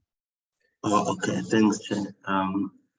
I'm trying to be by the glass because the law of load shedding, so I was hoping to give enough light into the picture. Thanks, Chair. We thank the members for the questions. I will just cover a few. The first one that I would like to deal with while coming to the incubator one is oh, sorry, Chair. My name is Bosco Nambata. I am the acting CEO leader. Apologies for that. The first question that I would try to deal with is the question of the cannabis that the chair raised. Just to speak briefly around that, from a CEDA side and through the portfolio, we are quite close to the process of the cannabis, especially in the Eastern Cape. We also part of the meetings that take place with various partners within the Eastern Cape regarding the cannabis. And we are we've been putting aside funds, even though this has not been funded in the past. But we have, for example, in Matole and Buffalo City, been able to train about or develop about 9 business cases for rural SMMEs within the areas owned by the chiefs, to look at them playing a big role in this space and also doing the production, so that then we can link them to the Canada offtake. So we're doing work there. We are looking at an incubator also around the OR Tambo region, which was approved as one of the 12 that will be implemented this year, looking at supporting SMMEs around the issue of cannabis. And I know that there are other plans also in the province looking at activities to look at other incubators. So we are looking for additional funding for us to be able then to, our plan is to train across the province, but the funding has been limited in terms of the budget that we've been receiving, which limits our limits us from spreading our wings to reach out to a lot of SMEs, but we do focus on the rural SMEs to make sure that there's justice and that they are the ones who are supplying and linking them with the international market together with the department and the provincial, GSPT and the provincial department in the Eastern Cape. So there is work, but there will be a need for proper case business cases. But we believe that the establishment of the incubator will also assist the SMEs in this space within the Eastern Cape. So that has been our response around that. Chair, I would not, the minister covered the issues of the LEDs and access points as well, just to deal with that issue. I will cover there was a question on the platform regarding international or market access and the OBO. Out of that, there were 79 businesses that came from the province, and there were some SMEs from the likes of Pio, Tanin, Bembe, Sekukune, but obviously Chair with Kulupani dominating. We're trying to establish more of these. The issue about access to for international market is not, it is more than just having a product, Chair. We first see that we reach out to these businesses, we assist them to make sure that their products meet the international standards. Just from the product point of view, if it's a food product, it meets all the requirements that the international markets require, from the balancing of all the inputs into creating that product to the proper packaging, proper labeling of the products, SABS, and all other quality standards that need to be met. So we do that, we offer that to the SMMEs so that their products can qualify. So it's a long journey, some it's more than a year. And as they qualify, then we start taking them to market, or what we call trade, and expose their products. So we are pushing for even further. This is the department has promised us that we'll get additional funding for us to be able to do international trades. We dealt with the issues of the qualifying criteria as well, to make sure that that criteria is loosened, so that then more of these businesses can be able to be exposed to international trade as well. So, but we do quite a lot of work around that. It's just the journey that to get the client there, because you can't just take the client without meeting all the criteria that they need to meet. Chair, I would like to just deal with the issue of the incubation. Indeed, we are establishing these incubators. The most important thing that, or level that we're trying to get into now, is the impact part of the incubators that we've been able to establish over the years. What impact are we having in the SMMEs? So the department has commissioned that study, which we also support as CEDA. We'll also be making sure that from our side, the issues of impact are the key drivers of us continuing to support the incubators that we have, from 110 that we have currently. And we have been able to establish quite a few over the past few years. More than 40 of those incubators we've been able to establish over the past 3-4 years. But we are saying that with the limited funding that we are getting and that we have, the key part of it now is to consolidate what we have and make sure that the ones that we have, the impactful, and that we have sustainable SMEs that are coming from these incubators. And that's what we'll be spending the next few months dealing with, because in the current financial year, we needed about 50 million or so to establish incubators, but because of the limited funding, our funding only increased by 0.64%. So we won't have additional funding to establish new ones, but operationalizing the 12 that we have, and then from there, and that we've been supporting for years, and those ones are now sustainable themselves. We had a meeting a month ago with all the incubators to do with the issue of sustainability, that they need to get to a point where there will always be funding from the government, but limited funding from the government. We need to get them to the private sectors, so the private sector can be able to fund in partnership with government.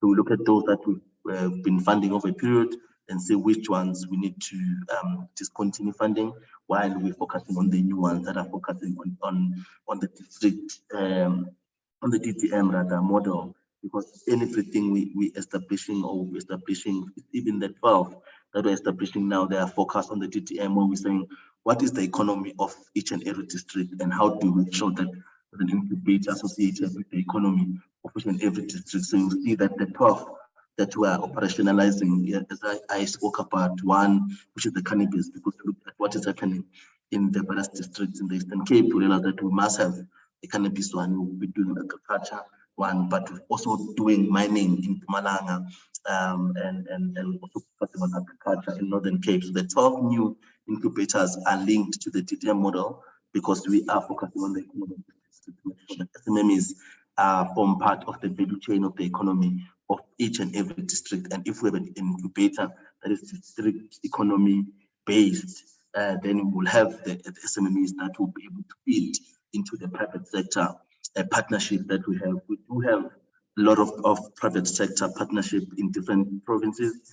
In Northwest, you find that we have more partnership with the mines, in Free State and Northern Cape as well. So we've got a state that we do have a partnership that we then refer SMMEs into these partners for them to benefit. The key thing for us has been getting the SMMEs trained, so they're able to participate in this value chain, that they're able to produce the products that are required by the different partners, which is one of the key issues that requires a lot of funding to be invested in. We're looking, for example, like you were showing a slide, where we're looking at catalytic projects in each province, as well to make sure that the SMMEs are aligned to each catalytic project that is happening in various provinces. But that also requires funding for those SMMEs to be ready to take part in those, and that's what we're showing as limited budget for the current financial year. But we do run the partnerships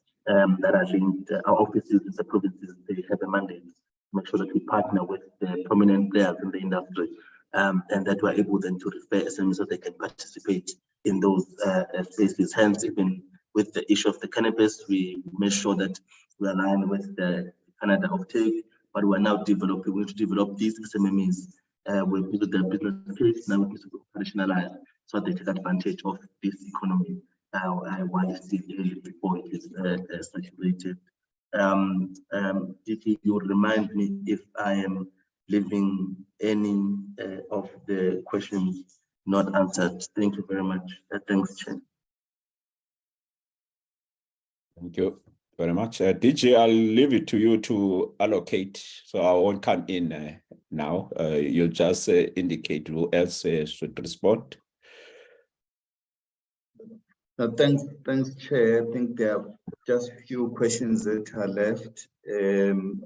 Minister and DM and the CEO have covered most of the questions. There were specific ones, Chair. I think you did request that there is a separation in terms of SMEs and cooperatives, which is something that has been decided it must be done going forward. So even in the quarterly report, there will be that separation in terms of how many SMEs and how many cooperatives have been supported in a particular quarter, and even annually at the end of the year. And then there were specific questions from Honorable Moshodi on the response. First one was the response to the losses at SAFA in the past financial year.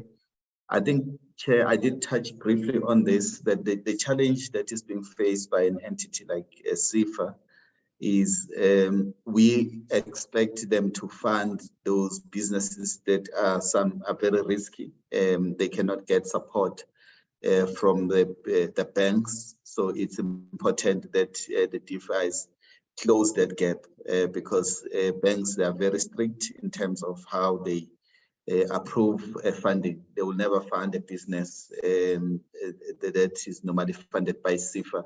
So it's important that the approach at how we assess the performance, I think it's an error that we've raised with Treasury at some stage, that the expectations from government with regards to the entities, because we do push them and say, go and support businesses that are based in township and rural areas, but also do not be too exclusive, similar to what the banks are doing.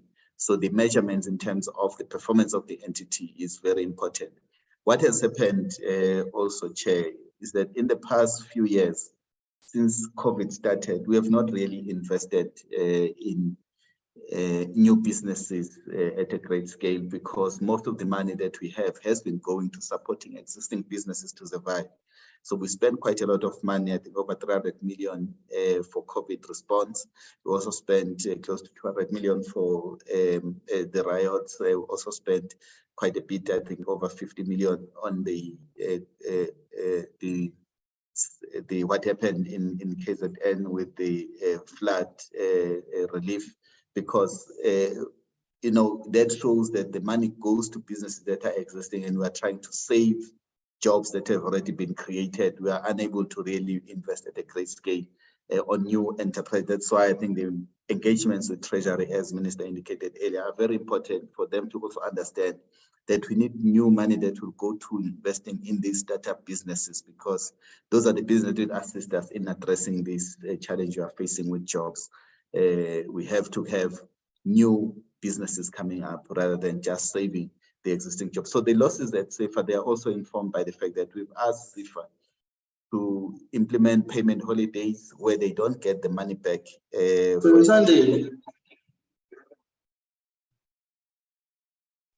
Mr. Mbata, please switch off your mic. Please continue, DG. Thanks, Chair. Where we've asked them not to ask for the money to be paid back, and that affects the balance sheet of CIFA. So some of the things are just investment that result in CIFA not being able to recover the money, and that can be seen as losses. We've asked them to also implement what we called a business turnaround interventions, where they also assist with an instrument called business viability. Again, that instrument, it assists those existing businesses that are suffering losses. And then those businesses, you do not expect them to start having capacity to pay back the money immediately. They need to operate for a particular period where they also have to recover and start, you know, making profit before they can afford to pay back the money. Chair, the 800,000 on optimum, we did indicate the fact this project, the maximum amount that was available for this cooperative was 350,000. And then what happened is entities like NYDA and entities like Department of Agriculture also came on board and invested in this cooperative. So that's the money that was not accounted for. That's why it seemed like there was 800,000, but we are not accounting for the full amount. And we had committed to also provide these written inputs in writing, just to indicate, because CIS from the department directly, they only got 330,000, and then NYDA invested 100,000, and then Department of Agriculture also came in with some investment. And then there is a calculation in terms of the monies that were spent by SEDA in assisting with training, sector-specific training, but also with signage, the business plan, and all those others. So that gives a total picture in terms of the money that was invested in this business. So it's not just the 330 that came from the department, but also the money that came from other entities. Chair, regarding the failure to inform spaza shops, we've engaged with SIFA that all the businesses that have been supported by SIFA, what needs to happen is that even though they do have some capacity in terms of post-investment monitoring unit, it's very limited in terms of capacity, but SIDA has a wider reach.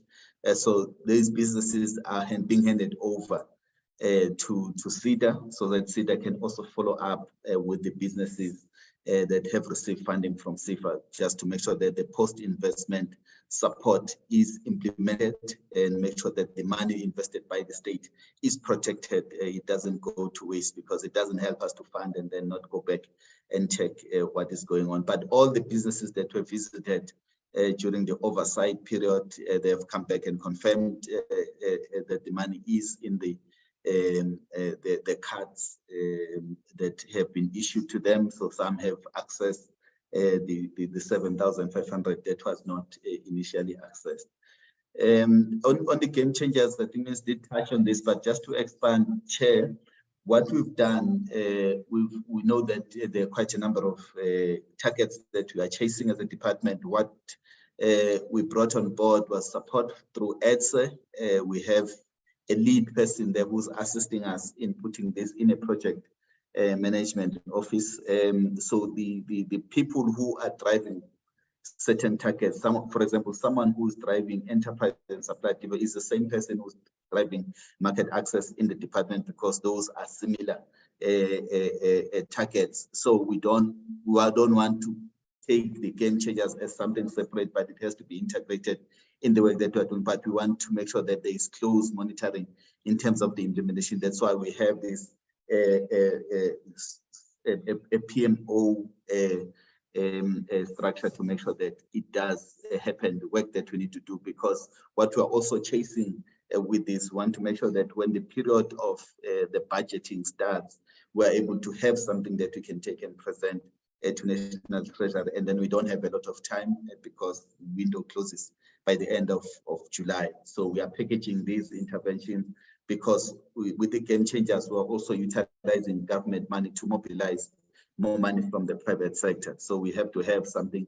as government to also attract money from the private sector. Chair, I think some of the questions they spoke to insufficient communication regarding funding available. I think that's what we are driving, Chair. One of the targets that we put there is the 90 engagements that we are going to have this year. We had 60 last year, and then we're having 90, and we're going up almost every year, so that we are out there, we are engaging with the people who are serving, but also getting the feedback from them in terms of how our interventions are working, what can we change or what can we adjust. So we're doing that, Chair. We have a lot of online platforms where we engage. We do have support from EDSE, but also support from the entities where we go together and communicate what is available in the department and assist in terms of resolving certain challenges that are faced by SMEs and cooperatives. And then there was a question about lack of data which affects planning. It's true, we do need to have data with the SME database. That's what we are also putting in place, because we want to know how many businesses are operating where, and how many, for example, how many employees they have and what turnover they're operating at, because that assists us to customize our interventions, and we don't just throw general interventions. So it's work in progress in the space, Chair. There is also a program driven by SIDA, District Information Management System, where we're also looking at even the ecosystem players in a particular district, because we need the support of various role players to execute this huge mandate. In terms of the critical post, Chair, yes, we've prioritized certain posts because, as I indicated, we don't have the whole budget to assist us to have 357 positions filled. We're targeting, for example, posts around red tape reduction. Those are posts that have been prioritized for immediate filling, posts around sector support, because Minister did touch on this, that the master plans are critical. We cannot do the master plans as government without SMMEs That's why we said we sit in the steering committee that drives these master plans, and we are also ensuring that our sector support talks to what exactly can we do in a practical sense as a department to make sure that SMEs are not left behind when it comes to this implementation of these master plans that are government master plans. So we do have those posts prioritized, Chair, and when posts around innovation are also part of the priority positions that have been prioritized. And then there are those that are also falling under administration that are also a priority to make sure that we still meet with all the compliance requirements. Chair, we do have a report on red tape that we can share, which we've been requested to share with the committee. And then there is a question on the remote working. Yes, we do have officials who are still working remotely, given that we have limited a budget when it comes to office accommodation, but there is a long-term plan where we are working with the Department of Public Works and Infrastructure for us to obtain a proper workspace, and we'll be able there to bring everybody back. But in terms of the cost, we can share the information, but there is no additional cost at the stage because all officials, they do have laptops, and then those that need the data, it's part of the contract with Vodacom. So the money that is supposed to be spent on the tools of trade, it was part of the package that was negotiated on this transversal contract that we have as a department with Vodacom, but we can share those details so that the committee can have that information at hand. Chair, I hope I have covered most of the questions. Thank you very much. Thank you very much, DG. Before I ask the minister to come back, I just want to check if there are any follow-up questions from members. Not. Okay. Let me take this opportunity to invite again the Honorable Minister for areas of emphasis and closing remarks. Over to you, Minister. Thank you so much, House Chair, and thank you to the team from JSPD Portfolio for providing the responses. Just one thing that I think we did not talk to Honorable Chair is the issue that was raised in relation to the energy relief forecast. The honorable member emphasized that we should not be looking at providing a relief to new SMMEs or startups, but instead target those that are existing.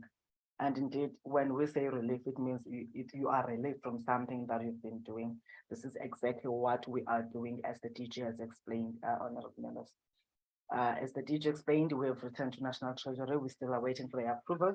They had rejected it this time, but we went back to motivate. As DG explained, we're doing so because when this small business is closed because of the severe impact of load shedding, it also affects our balance sheet as CFA. So we have a responsibility to make sure that they're sustainable for their own benefit, but we also have a responsibility to make sure that they're sustainable in order to pay back what we've given to them. So that's why we're insisting, even with National Treasury, to say, can you allow us to take certain funds and therefore focus on these areas? We continue to persuade them, as the DG has said earlier. I want to use this opportunity to thank the honorable members for the productive engagements that they've had, because when you probe the work that we do, it also exposes us to some of the weaknesses that we may have overlooked, as they always say that at times you'll be doing something that there may be a blind spot that you're not looking at. Now it also helps us to focus on certain things.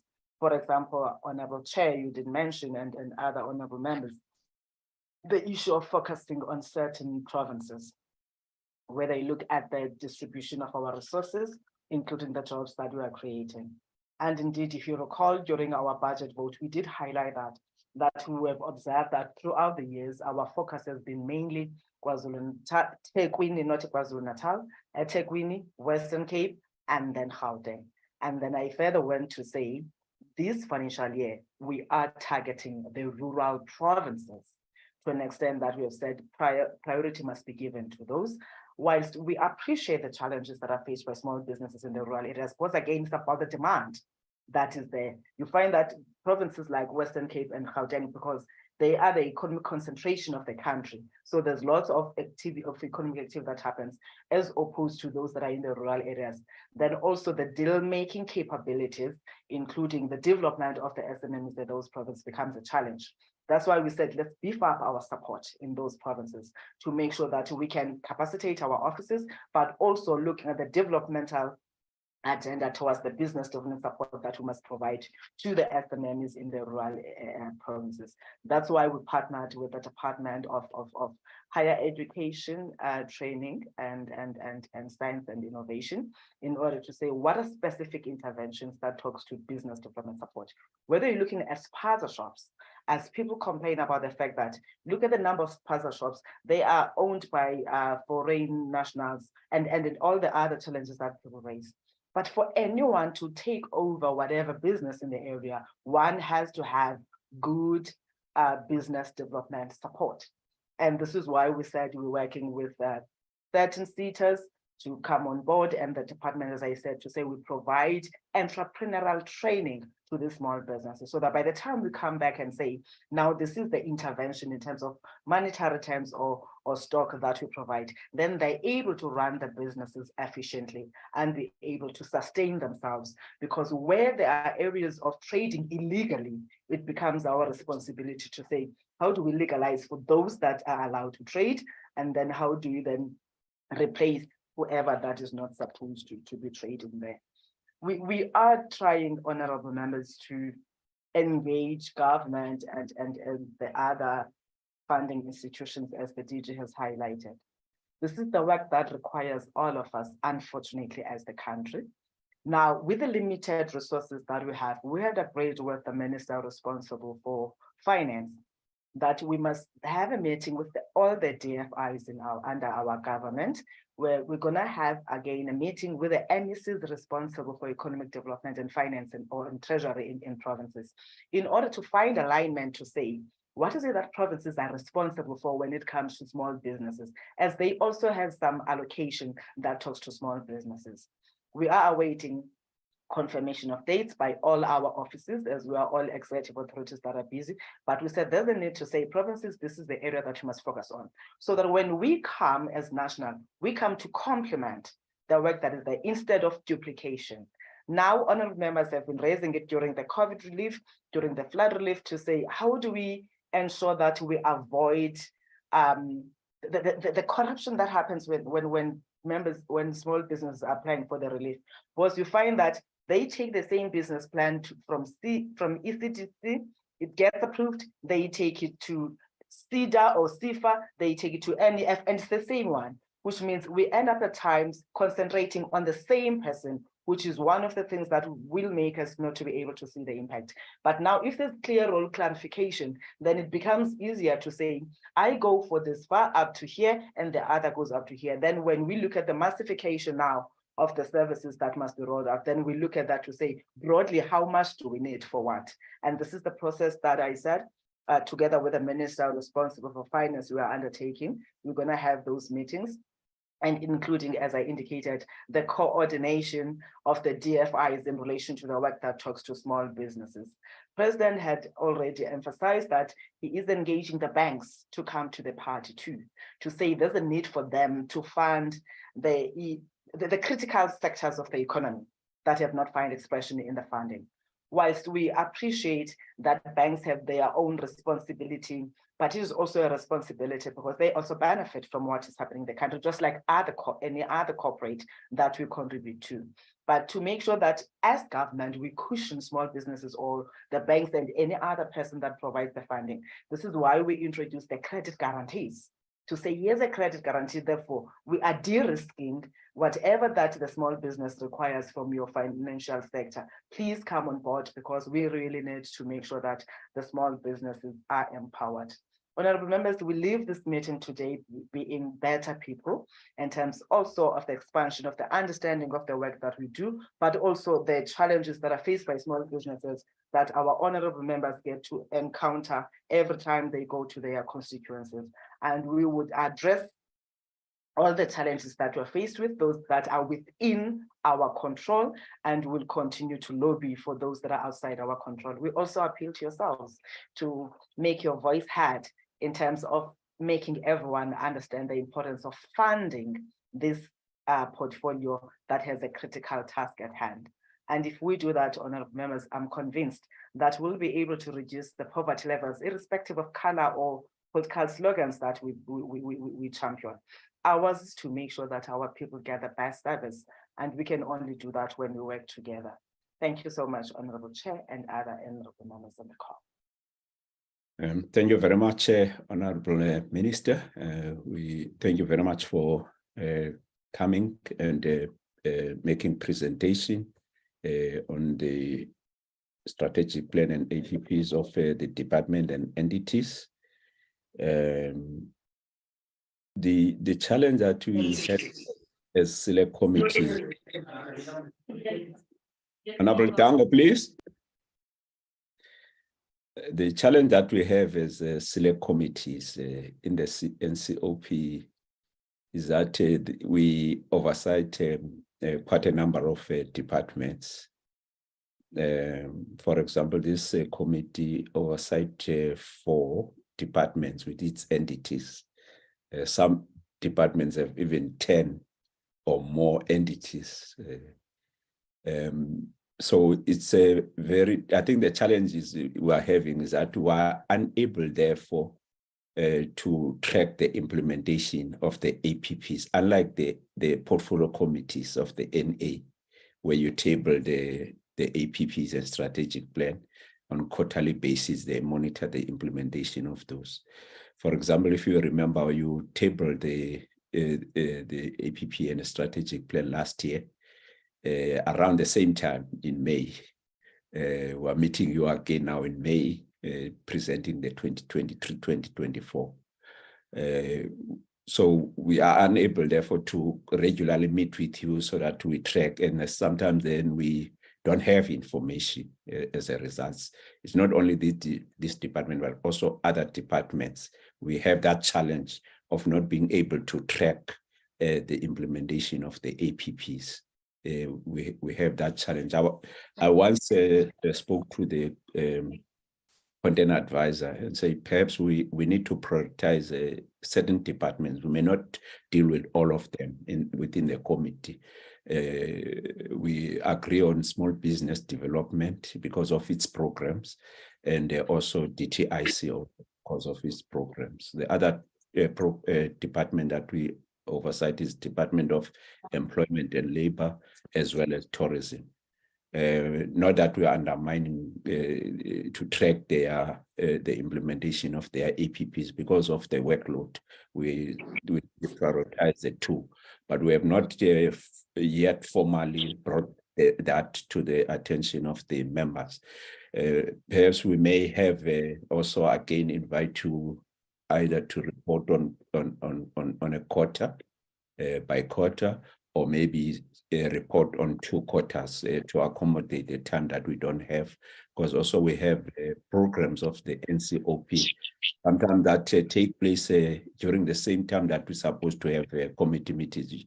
You remember at some stage you address the NCOP on what is called ministerial briefings.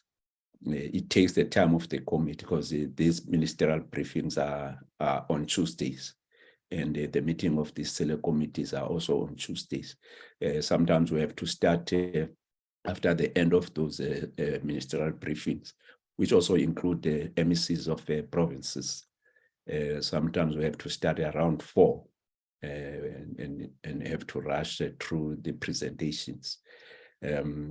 Yeah, so we might perhaps have quarterly meetings with you on the department and the 2 entities, or maybe have 2 quarters at a time, maybe around October. We present quarter 1 and quarter 2. and then maybe the then report quarter 3 the following year. Yeah, so in the past we with other departments will have APPs, and then we can't have quarterly reports.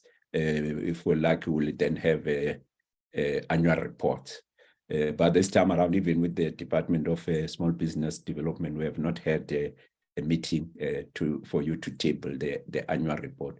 We only have the APPs in preparation for the budget vote debates. And as such, we lose out on most of the information in terms of the implementation of the APPs. But we will formalize that in a meeting with the members of the committee. Honorable Dango, I see your hand is up before we close. Yes, Chairperson. Apologies, I've been struggling to come back. I could hear you, but I couldn't talk to you for some strange reason. Chairperson, I will follow up on the question of the legislation. The last report is with 62 bills before the NA that has to be protested and it has to be prioritized. So I'll follow up where this particular one is sitting and see where it is sitting in the program. Thank you, Chairperson. No, that is fine. But also the minister will also talk to the leader of government business, because he's the one who's responsible for the prioritized bills. I was saying that we will therefore meet with the minister, because there are a lot of information in the APPs of the programs that the department is embarking upon. It is also necessary, therefore, for the members to be on par with what is happening in the department and also in the entity. So that's why we of the view that we should either have quarterly meetings or 2 quarters a report, and then we'll have the 3rd quarter. I don't think the 4th quarter will be here. The 4th quarter will be after the elections, I think. I don't know when the election is going to take place, but I don't think we'll be able to have the 4th quarter. I think that, honorable members, at this stage, we will release the minister, the deputy minister, and the team, so that we deal with the internal matters. Thank you very much, Honorable Minister and the team. You are now released. Thank you so much. Okay. Honorable members. Thanks. Andrew. Honorable members, I don't think we have enough time to consider the minutes, and they are packing up. I think already we have 4 sets that we have not yet dealt with. Can we find out from Ms. Samara Ali if you can update us about the process of the legislation, the 2 bills? We're supposed to have negotiating mandates on the 16th. Would we be able to have those negotiating mandates if you're still on the platform? You promise that you'll be updating us from time to time. Is she on the platform?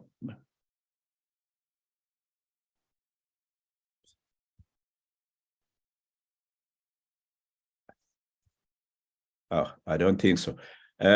Maybe we'll liaise with her outside this platform, because I was thinking, honorable members, if we don't have that, if we're not ready for the negotiating mandates on the 16th, because some provinces are still embarking on the due processes with regard to the legislation, maybe then we could take that date of the 16th to deal with the committee businesses, which include adoption of the minutes, and also the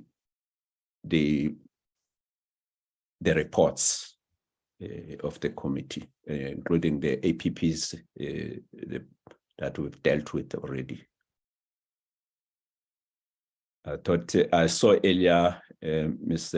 Samara was on the platform, so maybe she logged off now. With that, honorable members, because we don't have time, members need to go to Parliament to be there in person. So we have come to the end of the meeting. We are told that maybe tomorrow we'll hear from, even in the Committee of Transport, where we'll be dealing with the Department of Public Service and Administration, NSG, Public Service Commission. Maybe at the end of the meeting, with the permission of the chair of the committee, maybe we can be have an update on the travel in Daba. What are the arrangements like? But at this stage, I would like to thank honorable members for attending the meeting and also for their participation. Thank you very much, honorable members. The meeting is adjourned. Thank you. Bye-bye, Chair. Recording stopped. Thanks.